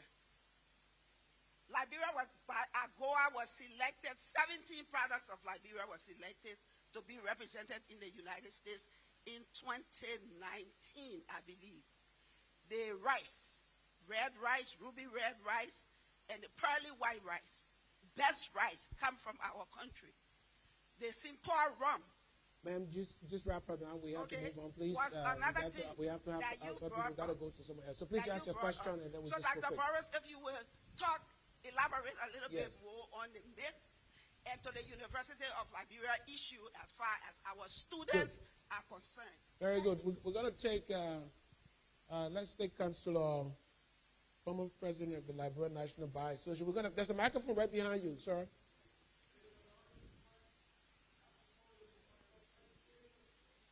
No, let's take Let me stand here because My dean should have been here.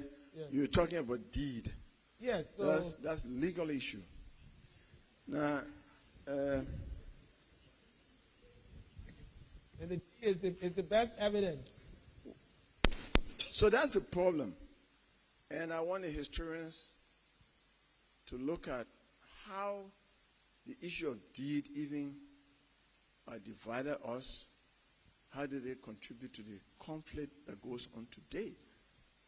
Because the returnees came, and they were not the one talking about deeds. Those who brought them decided to purchase land from people who had no knowledge of purchase of land. They just resided on the land. The Portuguese came here. Other people came here. They did their trade and they left. And they brought not money, but they brought goods. And the people were told later on, they didn't even know that they had sold their land. And that the land they sold was the exclusive preserve of those who purchased it. And that the owners of the land, whom the Declaration of Independence called the lords of the land, could not step on the land purchased anymore without the permission of those who purchased the land. I'm thinking, maybe on hindsight, listening to Professor Asante this morning, that perhaps if the returnees had just assimilated among the people, take Gola names, take Bassa names, take the crew names and all of that, the Gribble names, settle among them, live in their houses, build their own later on, don't think about purchasing land, perhaps they will have easily assimilated, integrated, and some of the divisions that still affect us today will not have happened. So that's something to think about, that this deeding of land, 1,000 acres, 2,000 acres, today people still defy the deed, because there are people in this country who have 5,000 acres of land, and there are 3 or 4 towns in those land areas, and then they come and they say, this is my land. The people say, for our people know that for generations, that's where they live. So where do you want us to go? And that's the next thing that we really have to deal with. Because those who purchased the land were in authority. They purchased 10,000 acres of land. Nobody knows what the purchases were. And the owners, those who resided on the land, did not have any say in it, because according to our law, once the chief gave permission, and nobody knows whether the chief consulted with those who actually lived on the land, and the district commissioner and the superintendent approved, they took the deed to the president, and the president signed. And some people have been living there up to now, and somebody comes today and say, I want to plant rubber on this land, and I have to remove you. It's a major source of conflict. So I think the whole idea of deed just from the beginning was the beginning of our conflict, and the failure to assimilate and learn the languages. The failure to assimilate, take the local names like Asante has done, and no one will have known the differences. That would have been a real return. These are the comments. Very interesting point, but Councillor Dr. Ali has an article in which he described indigenous and American Liberian Union. I mean, I think there was some things were done to that effect, but Dr. C. Patrick Burrows,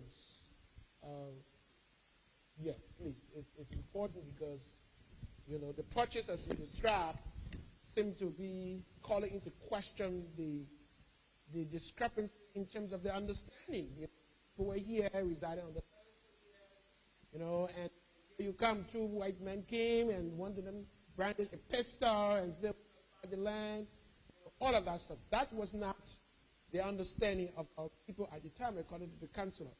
How does that change the perspective in terms of the deed, which, you know, It's the best evidence, you know. It's there. So, in response to your comment, Councillor, I will point out first of all that in all of what I've written so far, or has been published about what I have done, the word deed does not appear. But people use the word in a common sense approach. Not legally, but in a common sense approach, because words have more than one meaning. Now, I don't know if you were here for the earlier presentation, as I was speaking about some of the issues that you broached. But I would never walk into the courtroom and presume to represent someone on a legal matter. So I would just ask that when it comes to matters of history, consult with us because of our area. We spend the time preparing ourselves in order to share this knowledge with our society. Just give us the credit. It's not for nothing that we do this work. The second thing I would like to say is that with historians, we recognize the need to periodize. You say, this thing happened at this time. Then sometime later, something else happened. It was different. The Liberia that we know today did not exist then. You were talking about presidents and district commissioners in 1821, 1822, 1848. None of the district commissioners did not exist. The Berlin Conference transformed Liberia internally as well as externally. Now, we need to recognize these things because otherwise we are promoting a sense of the history that is really just not supported by the evidence. How did Liberia change because of the Berlin Conference? According to the Loma oral tradition, a conference was called at the border. The French, the Liberian government were present. And the rulers of the Loma people were asked, do you want to go with the French or you want to go with the Liberians? And the border was drawn on the basis of the choices made by our ancestors. Then afterwards, now, we living many generations later, we want to kick them to the side and say, oh, they didn't know. We know better. And I'm urging that we are careful. Here's one thing I would like to leave with you.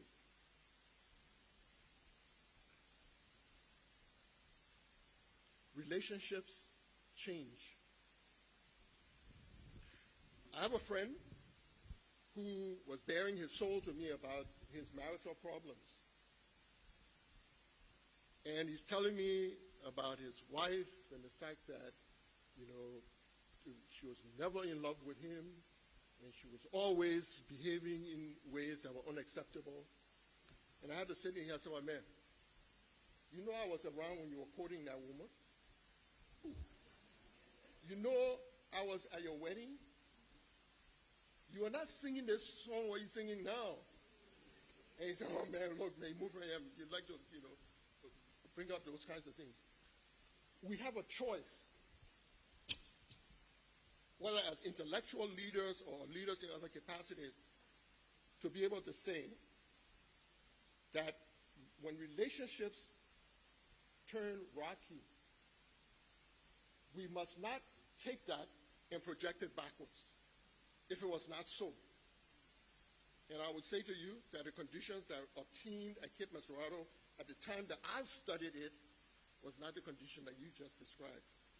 I think it's a projecting backwards of certain things that you know from more recently. Now, as far as the deed is concerned, Dr. Allen had asked me about this, so the deed, quote-unquote, or purchase agreement. What I'd like to say is that in the 1830s, the American Colonization Society put a committee together and asked that they compile any purchase agreement for different tracts of land, pieces of land. So the committee put together the agreements for Caldwell, what became Caldwell, part of Busho Island, etc. They couldn't find Cape Mesurado. But by that time, newspapers had published the text. And so historians started citing the published text from newspapers. But most of the authorities on Liberia would acknowledge that we haven't seen the actual document. We are quoting the newspaper accounts. So I was writing about this negotiation, and I wanted to find the original if I could. Historians prefer to look at the primary rather than secondary source. I knew there were three lawyers the ACS usually relied on for these business, these committee assignments, legal assignments. I went looking for their papers. The first person had dropped off the map. He's not famous. People don't know about him. The second was Francis Scott Key, the lawyer and the person who wrote the American National Anthem. His papers were right near where I was living. I went there. I went through them, legal papers, etc. Nothing was there. I'm getting discouraged, but I'm looking. And the third person was Elias Caldwell. And when I searched for his papers, I found some of them were among the papers of Justice Bushrod Washington. And those are in a museum. And what happened apparently, now I know, Caldwell was serving as the secretary on a voluntary basis. It was not a permanent job for the ACS. But his full-time job was with the Supreme Court. He was clerk. He died with papers of the ACS in his possession. And those papers ended up being packed up with the papers of Justice Bushrod Washington, and that contract was in it. So I just wanted to say in closing, I brought copies of the purchase agreement that I wanted to leave with Dr. Allen. And you can see how I know that it seems to me to be authentic is the handwriting is Dr. Eli Ayers. The document itself, Dr. Eli Ayers. And his name is signed at the bottom, the same handwriting, and then you see the other names that are there. As I said before you came, Counselor, the rulers of Cape Mesurado had at their disposal a scribe and an interpreter who was educated in Liverpool while they were negotiating this agreement, among other things that we won't go into right now. But thank you. Okay, so we're going to be present. The Ali is going to receive on behalf of all of us in the university the copy of you made a copy that we just recently discovered, and then so we can make some comparison to see whether is the same, that has been around or different, because it's very, very important, Counselor, in law. The evidence law of our country says that the evidence that the case must admit must always be the best.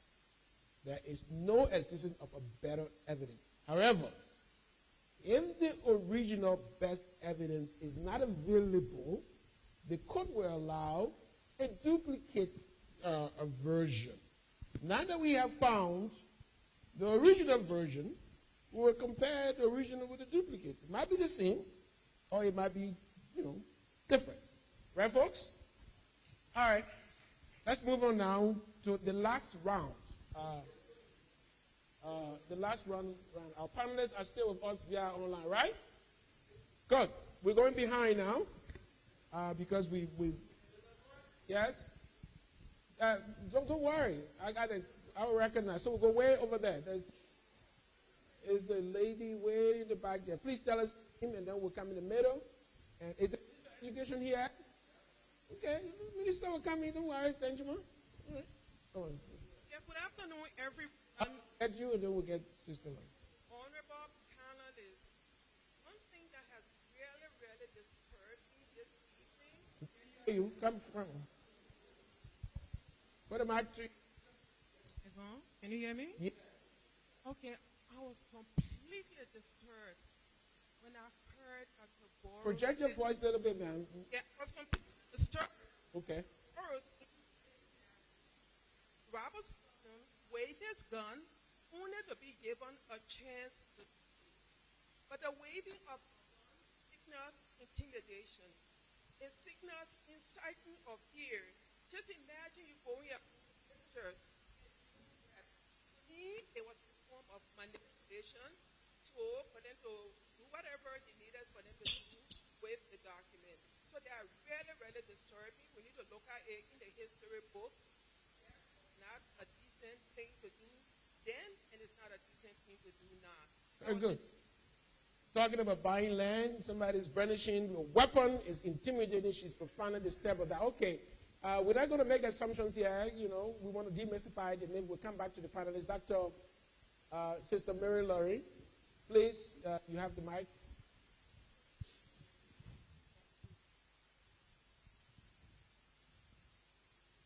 Yeah, I'm Sister Mary Lorraine from Vice Chair for Board of Trustees. Firstly, let me commend the panelists up there, and in particular Dr. Burrows, for what he has shared with us. I think I'm simply making a comment rather than asking a question. I think one of our major problems when it comes to our history of who we are is the lack of continuity. I think of President Charles Taylor. He initiated Vision 2020, and we're in 2022.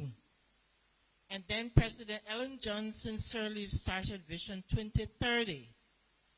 And there were a lot of resources that were put into that. Young people went to every part of Liberia to come back with relevant reports. And as we sit here today, that whole thing is dormant. Everything that was spent is practically lost. And I think had it been continued, perhaps our discussion wouldn't have reached this far. In other countries, whatever was done, the whole vision process was taken to the legislature and then passed into law. I was given the responsibility to engage some of the legislators.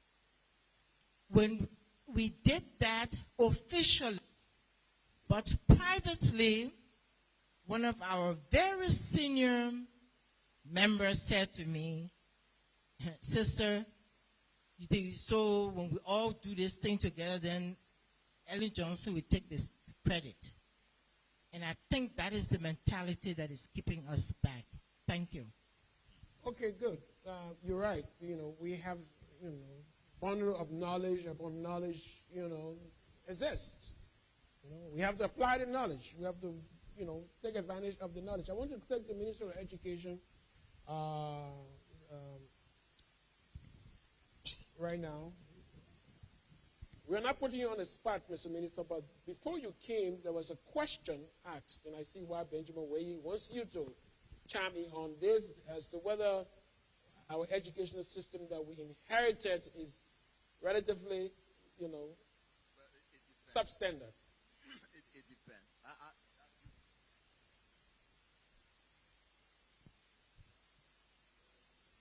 Does our education system make us submissive? I think that was the question. It depends.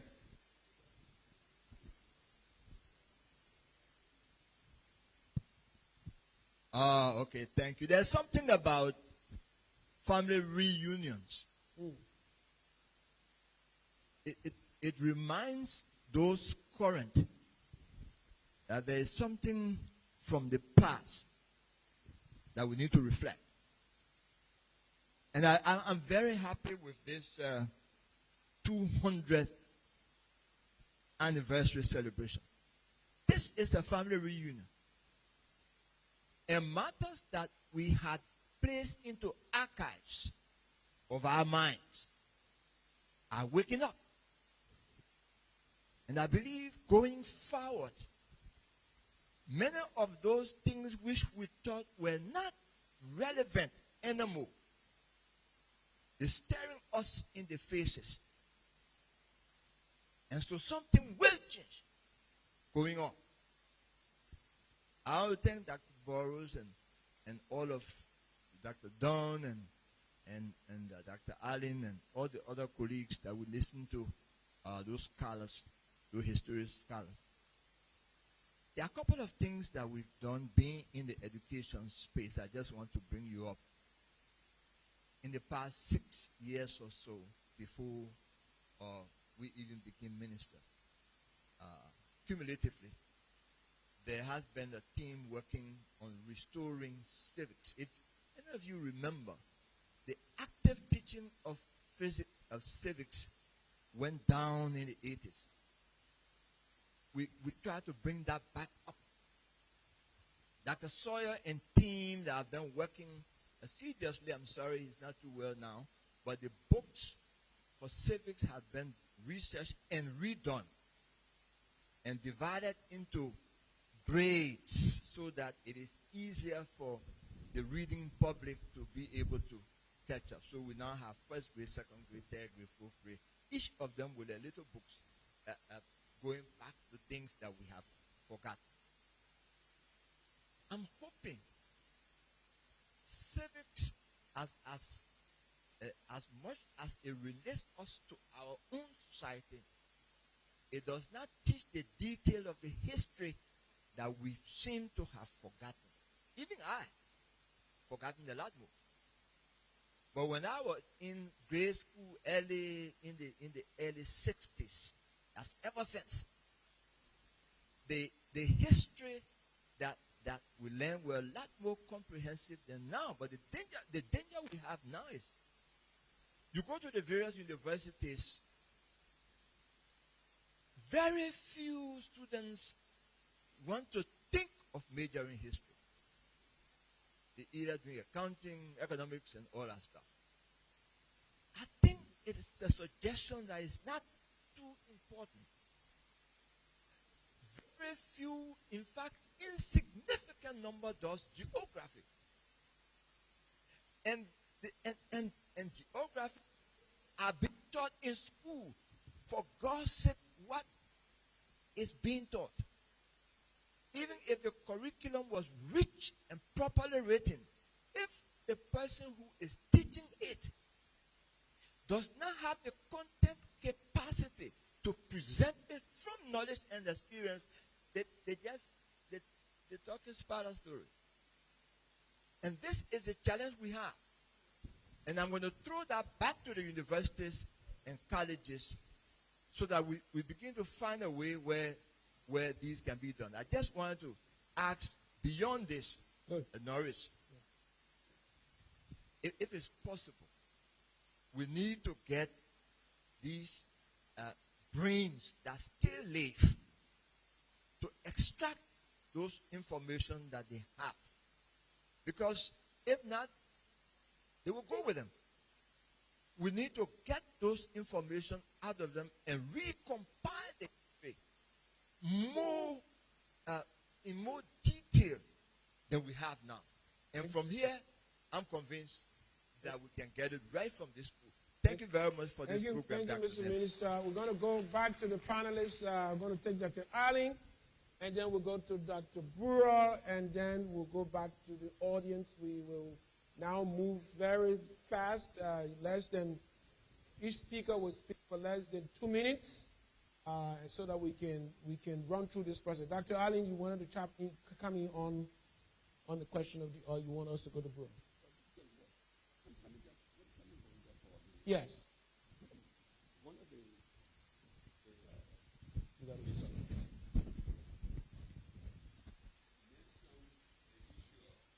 brandishing guns. Yes, brandishing guns. Yes, she says that in the history books that we've read, it says that Robert Stockton brandished a gun, or he held a gun to one of the indigenous chiefs' head, and that's why he signed the deed. So this is what Dr. Burrows calls a myth. He said it didn't happen. It didn't happen that way. So it is important that we provide that evidence so that we know that when we remove it from the table that it's a myth, then we say, here is the evidence that supports that myth. So we'll wait No, for the evidence, Dr. Burrow has the deed. I don't know whether that information is in the deed that he can share, so that what we taught the students in class, they will know that it was based on evidence, that she will not be disturbed. But Dr. Allen, I mean, what would the deed show? Would the deed show that he didn't brandish a gun? I mean, the fact that there is evidence that he brandished a gun. She's saying it's intimidating, whether directly or indirectly. Is the new find the deed, will that demystify the myth, or are there any other documentary evidence that can contradict that myth? Yes, Professor Doctor. I mean, that's what Dr. Ali talked about, new knowledge. If there is no new knowledge, that one will persist. I hope those of you who heard my presentation recall some of what I said. Because what I said was, in fact, that Captain Stockton pulled the pistols from his pants, and he gave one to Ayers and said, hold it directed at this guy. And he took the other pistol and pointed it at Tower Peter. The brandishing of the weapon took place. What I did say also, which seems like maybe people are not paying attention, is that weapons were common in this area. There were about 60 to 80 muskets in the crowd of people who surrounded the Palaver Hut where the negotiations were going on at one point. People were not living in a pristine environment without access to the most sophisticated items available on the market, including guns. So the issue, and I want to speak to Dr. Allen's point, finding the document, that's what the media played up. That's what is important to them. But my research is about the negotiations that went on at the time. And in the beginning of my presentation, I referred to two important sources of information. One is the diary or journal that Dr. Ayers kept. And upon the conclusion of negotiation, it was mailed to the U.S. So there was no time to for him to revise the story and try to make it juicy or look favorable to him. He recorded it the way it was. And the second set of sources that I used were oral histories, particularly of the day. And the day said the matron of the Sandy Society was facilitating the negotiations behind the scenes.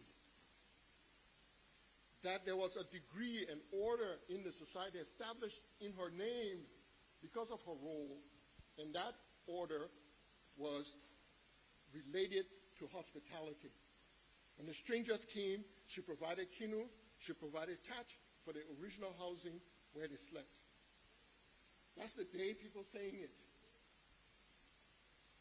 So those are the sources I'm talking about, and you won't look at it, the agreement and find references or discussions of the reference. Let's bring in Dr. Brewer back into the discussion, because you're writing a book about Joseph Jenkins Roberts again. This man owned a lot of property that he bequeathed to educate Liberian children. And we're having a conversation about this purchase of the land. One person in the audience asked a question about the gun. Brandishing the gun was a sign of intimidation, that eventually. What did you find in your research, in your evidence about this acquisition and then subsequently the land that, President Roberts inherited, which he bequeathed subsequently? What are you finding in this in terms of the narrative?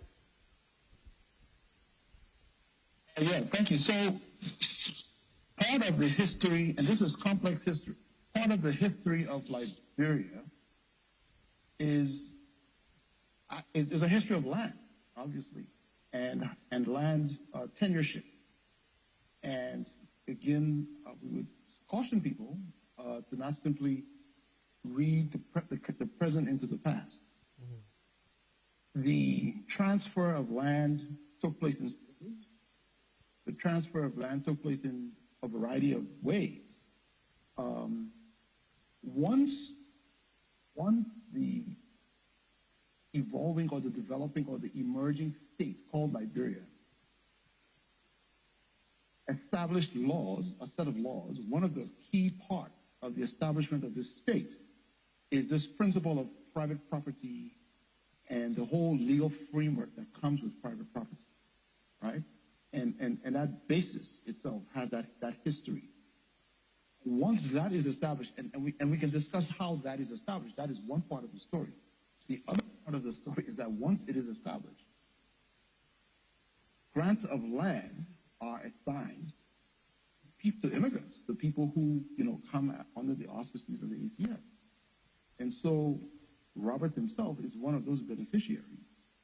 Right? So the land that Roberts would convey in the future into the trust for education, that is how he comes by that land. So yes, he does convey that, and I guess it reflects Roberts' own idea of a legacy and a Liberian state to grow and the foundation of education. But the larger question beyond Roberts is just this idea of private property itself, which actually would warrant a nice long discussion. This idea of private property. Now, but just relieving, I just would like to again restate this challenge, I think, to Liberian intellectuals, that the need for epistemological sovereignty, in other words, the sovereignty of the imagination, and to do that does really require Liberians to decenter the ACS narrative and to center the Liberian experience in the questions they ask and the approaches they take going forward as a way to, I guess in a way, find solutions, find a way forward in understanding our history, understanding our past. Well, thank you. Let me come back to you, Cassandra. During your presentation, you seem to choke up a little bit, when you were making the point about history, the knowledge. Did it have to do with something about the land acquisition or the misinterpretation of our history? What was it about? Yes, please.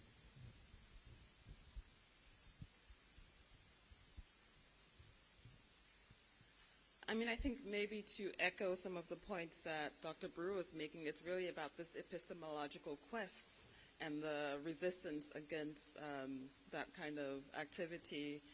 And related to that, I think just the language that we use, we need to be careful about sometimes, right? So I think what I wanted to say is the question was about villagers on the coast, and I think this was already mentioned earlier, but I think we need to remind ourselves that the coast of West Africa was a important part of this puzzle as well. So thinking of language, thinking of context, and not diminishing this rich history that we're dealing with.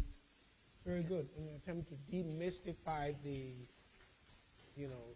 assumptions, besides the point all of the speakers have been making.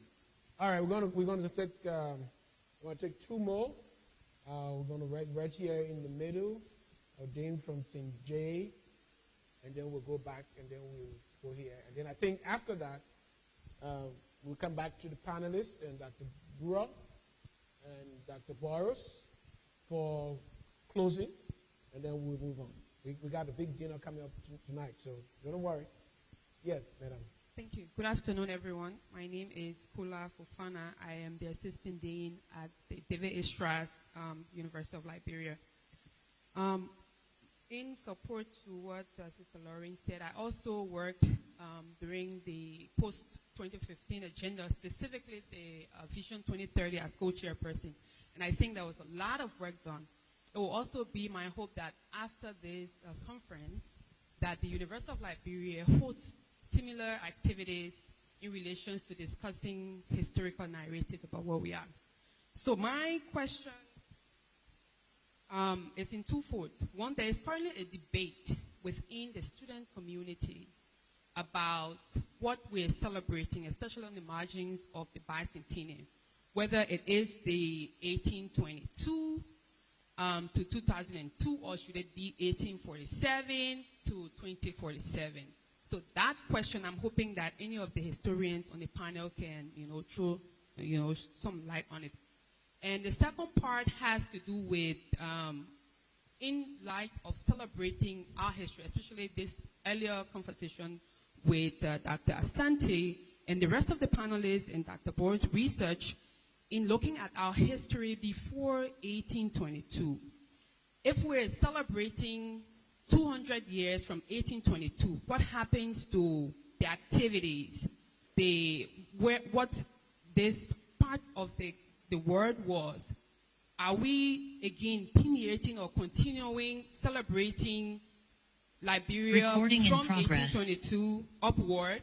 What then happens to the successes, the research, the activities, and this whole conversation around who we were before the settlers came? If you see how extravagant, the activities of this bicentennial celebration, the mimicking of the ship Elizabeth at the stadium, you see that at the Providence Island, you see the Mayflower.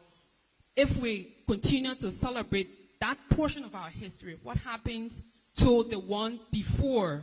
Even though, yes, at the time it was in Liberia, but there, it didn't, history is not just happening during the occurrence, our history is not authored when it is occurring, but it's authored when it is telling. So where are we? What would be the recommendation from the panel so that we too appreciate the work that was done or that have been done by the ancestry in celebrating and appreciating our history, our culture, from whence we come, where we are, and where we intend to go? Thank you very much. Very good point. We need to go before and then now and then. That's the whole idea about the UL Renaissance, right? Let's not just look at the history from a period of time, but we have to go beyond, make every effort. And I think precisely Dr.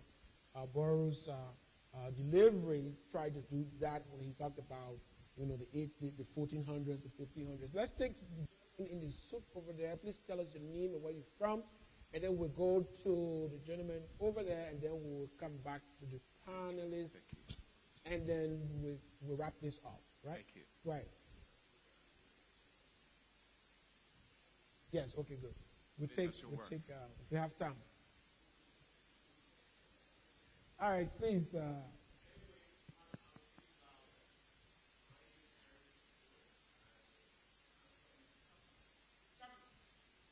Good.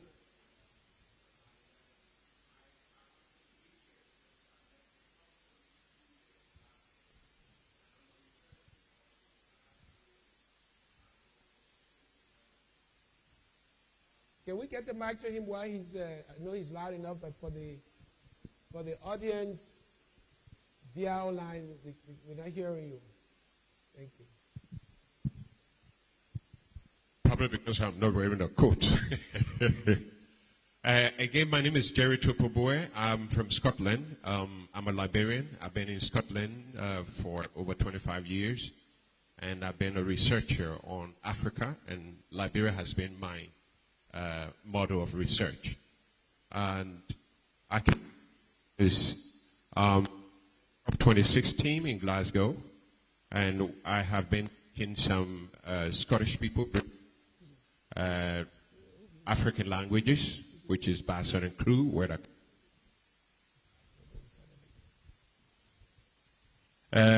what I want to say is that our position as Liberia goes beyond what we are talking about today. Because when we look at slavery, it was stolen. If you throw somebody in the water, you don't expect him to come out dry. And so, as the result, our history was taken to dimension and cultural dynamics, and identity is one of those. The Socrates, the Pythagoras, they who studied in Egypt, and there was nowhere called Greece, it was Perth. There was nowhere called Rome, it was Scotia. They came and studied in Egypt and took all the knowledge from the African scholar. And as this morning speaker was saying, and when they went and they came and invaded Africa, they damaged all our books and history and the rest of it. And I stopped constitution. And so our own color, we are afraid of it. This melanin color you have is what sustains life. It's what makes you to have more music. It's what makes your immune system to be more active. It's why your sound system is important. Now, what I want to ask is that if we are talking about Liberia, what's about our culture? When I mean culture, the ethnicity that make us unique. What are we doing about it? Because what we're talking about is about the history. But can we talk about the culture? Because right now we don't have a culture center anymore. And of course, those cultures are unique to Liberia. How do we fit that in within the bicentenary and this discussion? Thank you. Very good. We're going to go right. Please. Mike. Yeah, right here. Yeah, right up there. Please be brave and let's move on. Thank you. May I thank the erudite panelists and speakers. My name is Rupel E. Marshall Sr. I'm part of a group of elders that are trying to re-establish the Africana Room at the University of Liberia. Give me a big hand of applause, please. I heard about that project. And we'd like to recommend that it become a tangible part of trying to get our history together. We hope a lot of money can be found to make that room a true depository of all the writings that relate to our country. Lastly, political correctness. True for any nation, and certainly for Liberia, is devastating to the history of any people. It affects what Sister Brown was saying about continuity. If I come to power, regardless, I would assume in Caucasian countries, as in African country, political correctness may say, let's leave that alone. I want to suggest to historians to be the front generals against political correctness that ends up not getting the true picture of Liberia or of any country. Thank you. Very good. Something is being done to encourage these materials. So we're going to take the last comment from our sister all the way behind there. And then we'll come back to the panelists and Dr. Thank you for inviting me. Thank you to the panelists. It's been an honor to be here and learn from your wealth of knowledge and your work. I would like to make a comment. What's your name, ma'am, please, and which institution you're from? My name is Yafala Pawon. I'm the director for Medical Liberia, a women's rights organization. So I want to say thanks to the panelists, thanks to Dr. Cassandra Mark Thiessen, the only female on the panel. We hope that the next time UL does a conference, we have a very good representation of women. Thank you for your work. So the contributions, the role and collective efforts of women have not always been properly documented in history. Liberian history is no exception. And like the speakers have all stated, we cannot move forward and chart a new course if we rely on distorted accounts of history. Dr. Boris indicated in his presentation that as part of the myths he's discovered about our history, Liberian women, or the role of Liberian women, has not always been highlighted. We hear more about the role men played in the history. So how can historians, researchers, civil society be more deliberate about including the stories of women, about mainstreaming gender in their research work, as Dr. Boris has done? I would like to hear the speakers' comment and thoughts on that. Thank you. Very good. We will have time for one more comment. I don't see the individual in the audience that will be Senator Kamine B. Wise. He's been here all through. Perhaps, let's go back to panelists, and then we'll move. Let's start from Dr. Don. Yes, final comments, and then if there's anything that you wanted to respond to, yeah, please go up there.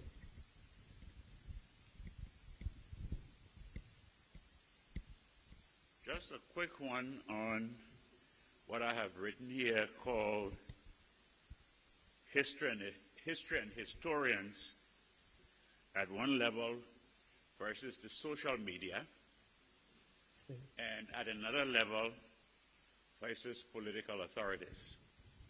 And what do I mean by this?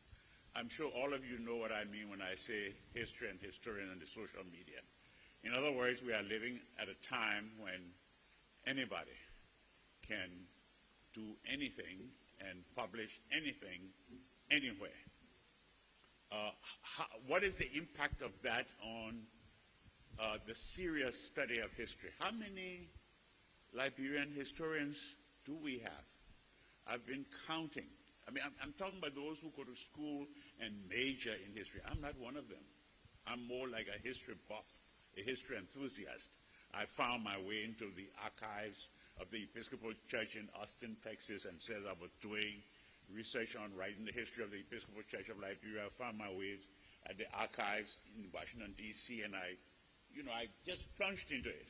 So I'm not in that category, but we need to begin to address that issue, and I thought the Minister of Education alluded to a little bit of that as well. How do we get our historians together in the midst of this social media craze, if you want to call it that? Second thing, I imagine these things. I sat somewhere, I heard the government of Liberia had set up a national steering committee to plan this thing. And I said to myself, wouldn't it be a nice thing if there were a round table and the real Liberian historians, I mean those who major in history, you invite them around that table. You say, we're coming to talk history, so come tell us history. And guide us in terms of what we will do with this commemoration so that we come out of it with some clear forward movement plans, ideas, projects. That's where my mind is at this point in time. History, historians, the media, the social media, history, historians, and all political authorities. And that ties in with what Sister Mary Lauren Brown was saying earlier on, Vision 2020, Vision 2030, and what we do with all that material. Thank you very much. Thank you very much. On closing remarks now, I'd like to now call on Senator Wise.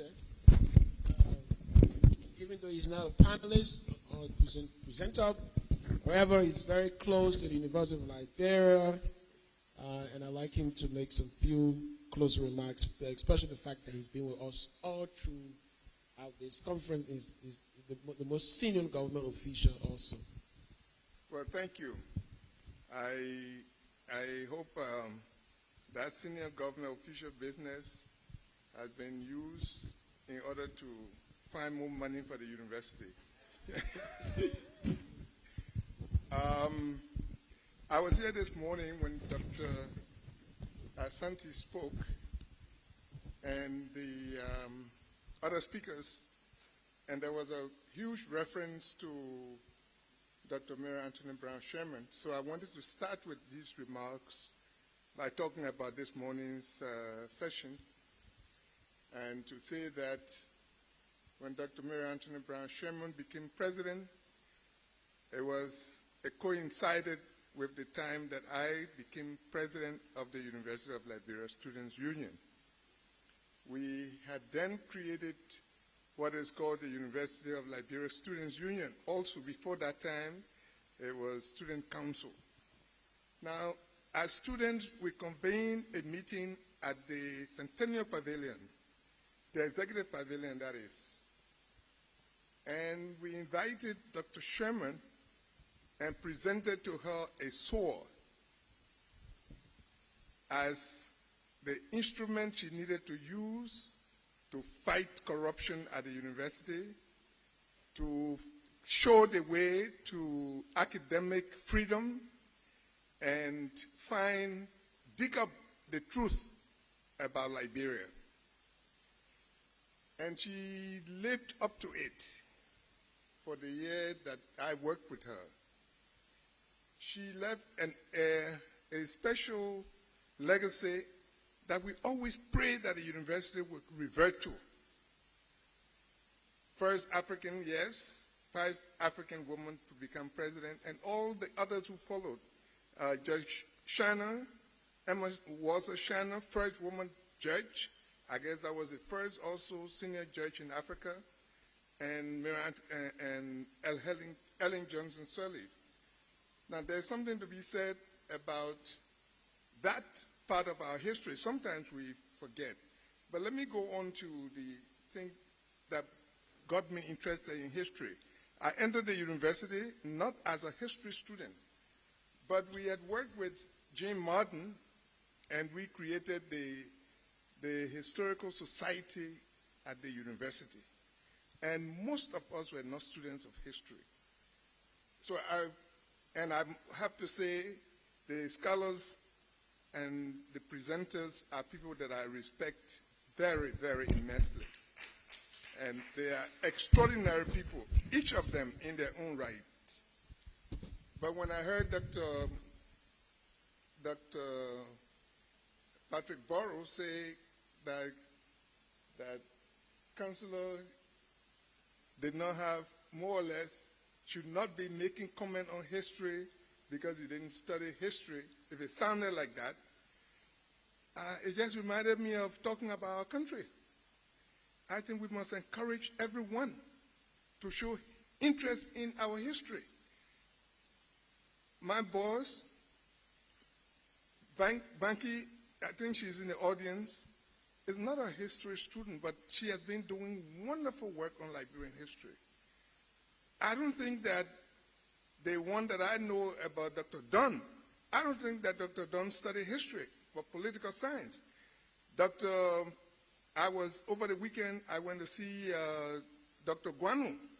He did not study history, but he's been doing wonderful work at history.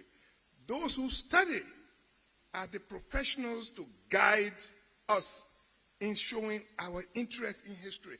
I know that something is wrong with history because just in my lifetime, I listened to students and telling how LINSU, the Liberian National Students Union, was founded. No one refers to me. I'm the founding president. They're telling stories. They tell us about 1979. I was one of the 5 named as the ringleaders who caused the trouble in 1979. I listened to stories, fairy tales. But then I say that I am to be blamed because I did not write, and I ought to write. And I must sit with Dr. Burrows, my very good friend and comrade, to teach me how to do it better. I think we talk, that interest from the university, I ran into exile, running from the military regime, and I worked with I became director of the William E.B. Du Bois Memorial Center for Pan-African Culture in Ghana. I was not a history student. They saw the interest that I had shown in Pan-Africanism, and being there, I met with some of the most outstanding, including Julius Nambreri, telling us about history. Yet, in the Ghanaian storytelling about Pan-Africanism, they were saying everything began with Ghana. I had to correct that the progenitor of Pan-Africanism is Liberia and Ethiopia. I had to. I am only saying that we have to do something about this history business. Because, I took my son to school in North Carolina, at the University of North Carolina, and up to that point, I had not made up my mind what to advise this young man to do. Then we met a teacher, a history teacher. They sent us there, a Dutchman. And he began to explain what history does to someone. Dr. Burroughs, I think, was joking when he said, people who go to history become the stupid ones. That's not true. The most intelligent in society, the one that we follow, people we follow, in our traditional setting, the person who is the speaker, the Batipo, is the historian, the most intelligent, is this word that is the final word. Amen? Amen. Thank you. So you historians, we will follow you. And the fact that there are differences in how you interpret doesn't make it wrong. We must continue to look for the truth. And I want to tell you that as a senator in the legislature, I stand up all the time when I'm talking. They tell me, my man, that old story. But the new story, when they are telling it, it doesn't do good for our country. You have to know the old story so that you don't repeat the wrong in society, so that we can keep doing the right thing. And that's what they are here to do for us. And this is what we must learn to do. 20 years, next year, will be the 20th anniversary of the signing of the Comprehensive Peace Agreement. Right. I'm probably the only person in this room who was a signatory to that peace agreement. Today, the young people, when they're telling what happened, oh man, that old story, man, they don't even believe that war took place in Liberia. So they are doing exactly the same things that led to the war. I want to thank all of you who came to listen to them. And we ask you to continue doing the great work for our country. God bless you all. Thank you very much. Very humbling, Senator. Your wisdom is very humbling. Thank you very much. Okay, we're taking final comments now. Before I will come to you, Cassandra, you can take your, and then from there we'll go to Dr. Brewer, and then Aaron, and then we'll come to Dr. Burroughs, and then Dr. Ali. Okay, thank you very much. To end, I just wanted to say that, as a woman in particular, I think it's very dangerous when men talk about definitive histories. I don't know if that really exists. I think maybe sometimes the truth lies in between different narratives. So we need to think about different narratives and think about debate and think about leaving room for different, not just the trained historians, but different voices to enter the discussion. So there's no definitive ending of the story. We need to open room for more discussion. I think one of the shortcomings of Liberian history is this focus, and we're talking about mostly men writing this history, but is this focus on the nation state? So whether the nation state at the official level or at the more ethnic level, it's always that kind of focus. And so to respond to the young woman who commented earlier, there are so many interesting, creative, unorthodox archives out there that are not about government papers, that are not about presidents, that are not about, the village professor and all these things. There is room for creativity, for other people to gain visibility in Liberian history. So we shouldn't forget that either as we end this day. So it's not just about politics, I think, is my message. Yeah. And if anyone wants to get in touch with me, please do. Thank you, Cassandra. Very, very, again, powerful. Aaron, we'd like to take your final comments. I know you have taken in all the various comments. Thank you. Thank you, Norris. Are you hearing me?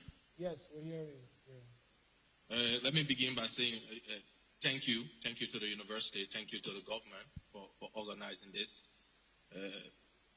Liberia has been in the news. A lot of interest has been aroused. People are eager to see what next. How is the bicentenary celebration going to shape Liberia development for the next couple of years? drawing on some of the remarks from plenary and going back on my own earlier remarks, I see that there's a growing consensus that some foundational work has been done in the first administration after the Accra Agreement. Work around Liberia, the rewriting of Liberia comprehensive history. There are some blueprints there that the need for continuity with this government is something that should be considered. The issue of the National Symbols Project, the issue of the national vision, as Sister Lauren rightly said, drew on some of the best mind that Liberia have and some of the best expertise in the sub-region. So there have been considerable work done, work that essentially tried to grapple with existential questions that the bicentennial celebration is also trying to grapple with. So we do not need to look too far. I think part of the question here is how do we reconcile politics, with key issues of nation building?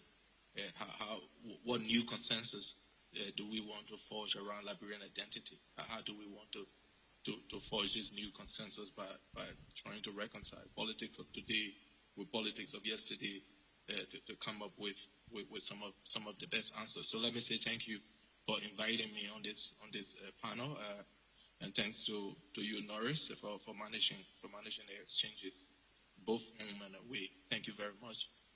Thank you, Aaron. I hope to see you very soon in person. Dr. Harbert Brewer, please give us your parting comments. Yes, again, thank you for the invitation again. And I want to basically echo, for the most part, both Aaron's and Cassandra's remarks concerning history. For me, a couple of quick reflections. Historians, of course, can bring a perspective to bear on these big, important and national issues, as always.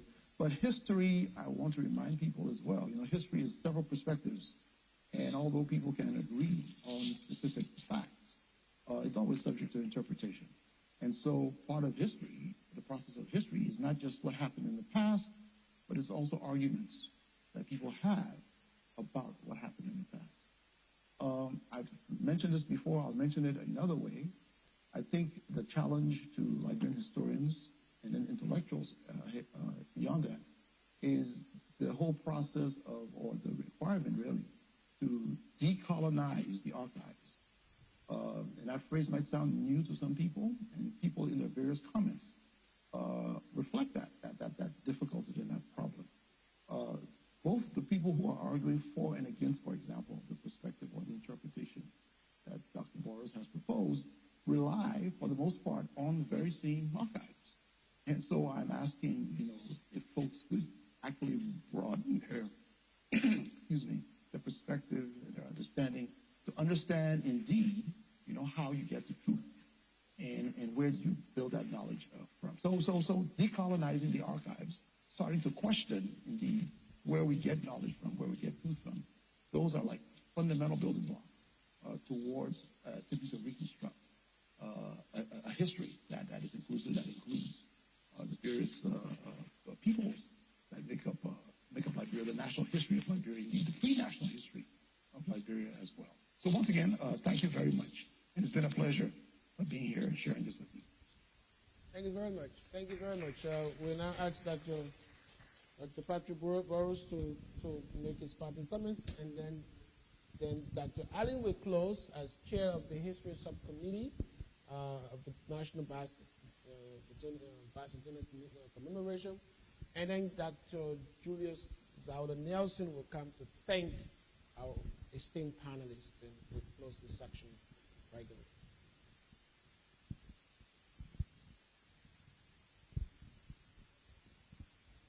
I want to reiterate what I said at the very beginning, to thank Dr. Nelson and the University of Liberia family for the opportunity to be here. It has been profoundly moving in ways that you cannot imagine, given my relationship with the university long term and its importance to my own personal development. And I appreciate it the interchange with colleagues regarding this particular moment in our history, right, the work that has been done. I am optimistic about our movement forward in regards to our relationship with history. Yes, Senator, I was joking when I was talking about the parents who order the children in that way. There are some who think that way, and they say, well, you go into college, you better study finance, accounting, or so forth. But that doesn't reflect on the traditions, which is what you were referring to. But I'm optimistic, and I say I'm optimistic for this reason. Many years ago, I want to say it might have been about 6, I published a book between the Kola Forest and the Salty Sea, History of Liberian People Before 1800s. It's the only scholarly book we have now that deals with that period of our history. And there was interest from academic publishers to do the book. I decided I would publish it under my own imprint to reach the Liberian audience. Because when books are published in Europe and America, oftentimes, they sell for $100 or something in that range, and they're unreachable to us. I had no idea, no experience in that regard. And that book led to the second stage of my intellectual development and education. The book was published, and I suddenly began getting invitations, come to this city where a lot of Liberians live, to talk about the book. And then the next city, and then the next city.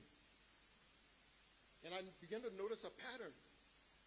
Those who were extending these invitations were Liberians who were under 40 years of age. Why? Partly because they are curious. They want to know the story. They want to know the past. They want to know about the traditions. And my peers, not so much. Many feel I already know enough, or some have grown cynical. So the youth began to expose me to a dimension I didn't know. And when I came back home, it was the same journey. The journey just expanded. We had an event, Queens at City Hall, about 115 people. And this was a one-man show, no institutional support. And the next thing I knew, hotel owners began inviting and saying, oh, we saw the first event, people are interested. The next one, 300 people filled the room. The point was not that people were buying books, but people wanted to hear about our history. And the enthusiasm of the youth is what sparked my sense of optimism. So as you were asking earlier a question about, I'm trying to remember the engagement with culture and history. Someone posed that from Scotland. And one or two other questions were related. I wanted to bring them back to that focus to say the history is rich. Unfortunate thing that I also learned in that process is that many of us do not gravitate to the mundane parts of our story, which are fascinating and empowering. We go to those areas of conflict. That's what we want to hear about, above and beyond everything else. And so the richness of our story, the fact that anthropologists used to say, oh, our people were hunters and gatherers, and yet people were engaged in international trading of Malagueta pepper, salt, and other commodities from here. We need to capture that. The youth are hungry to know, those kinds of details. And so I would just say we can broaden our lens. The story is rich. We owe it to ourselves to reclaim our uniqueness. Because we look at the food and you see how rich we are. The fact that it all comes together here and we keep winning jollof rice contests one after the other. Thank you very much. Thank you very much. Our culture is rich. Just looking at the food. Dr. Ali?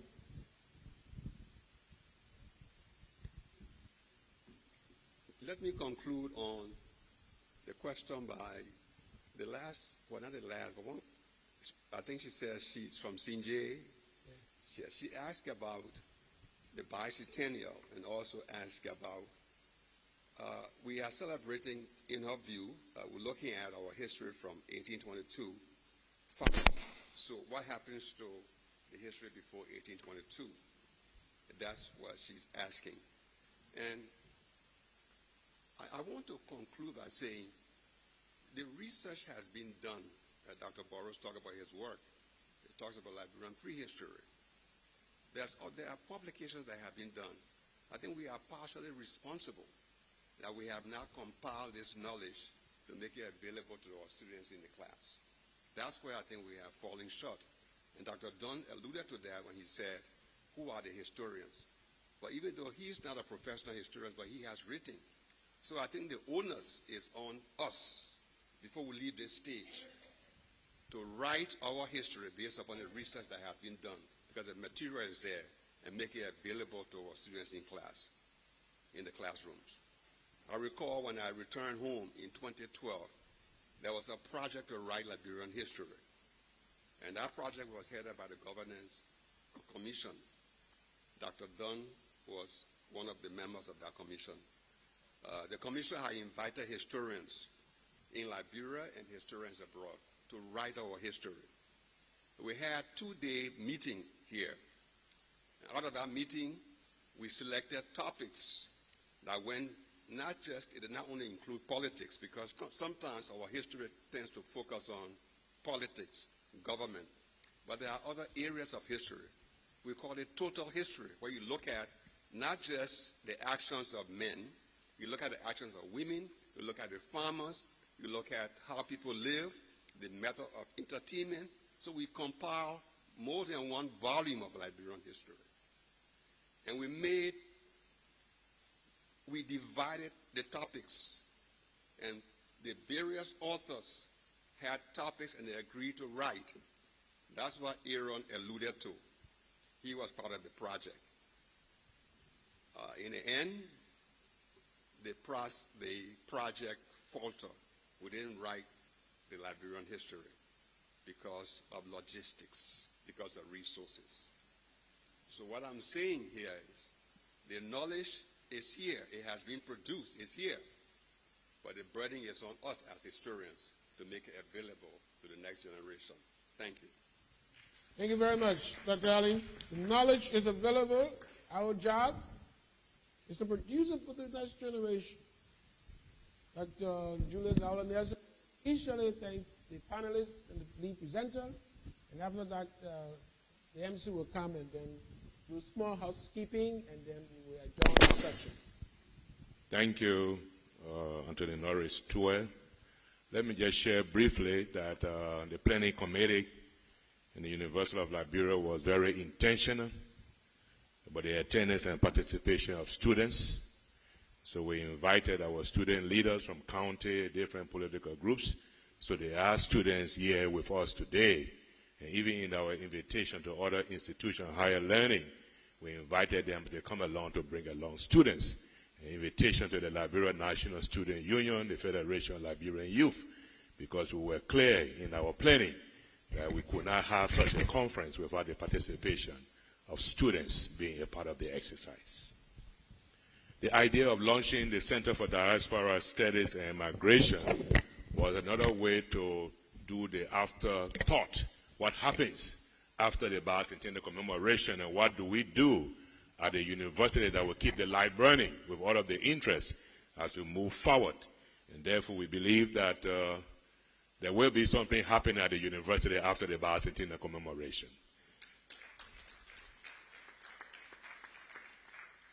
I know from the recommendation of the History Subcommittee to the National Bicentennial Steering Committee chaired by Dr. Arling, there are activities and events that we have laid out that we must achieve during the bicentennial, and that will be accumulated into what will happen at the Center for Diaspora Studies and Migration Studies at the University of Liberia.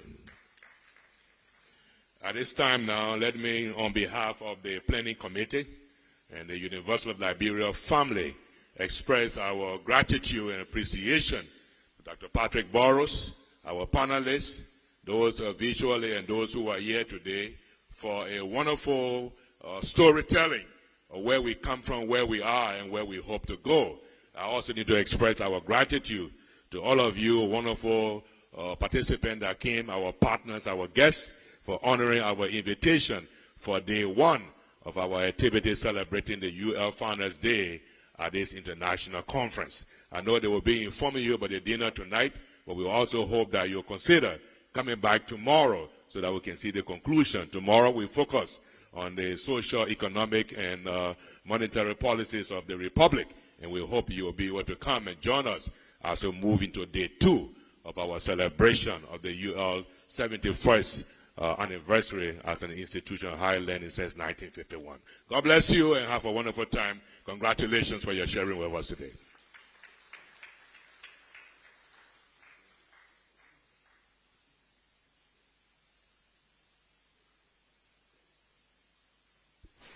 Thank you, Mr. President. We also like to thank all of our discussants for the day. You may be retired.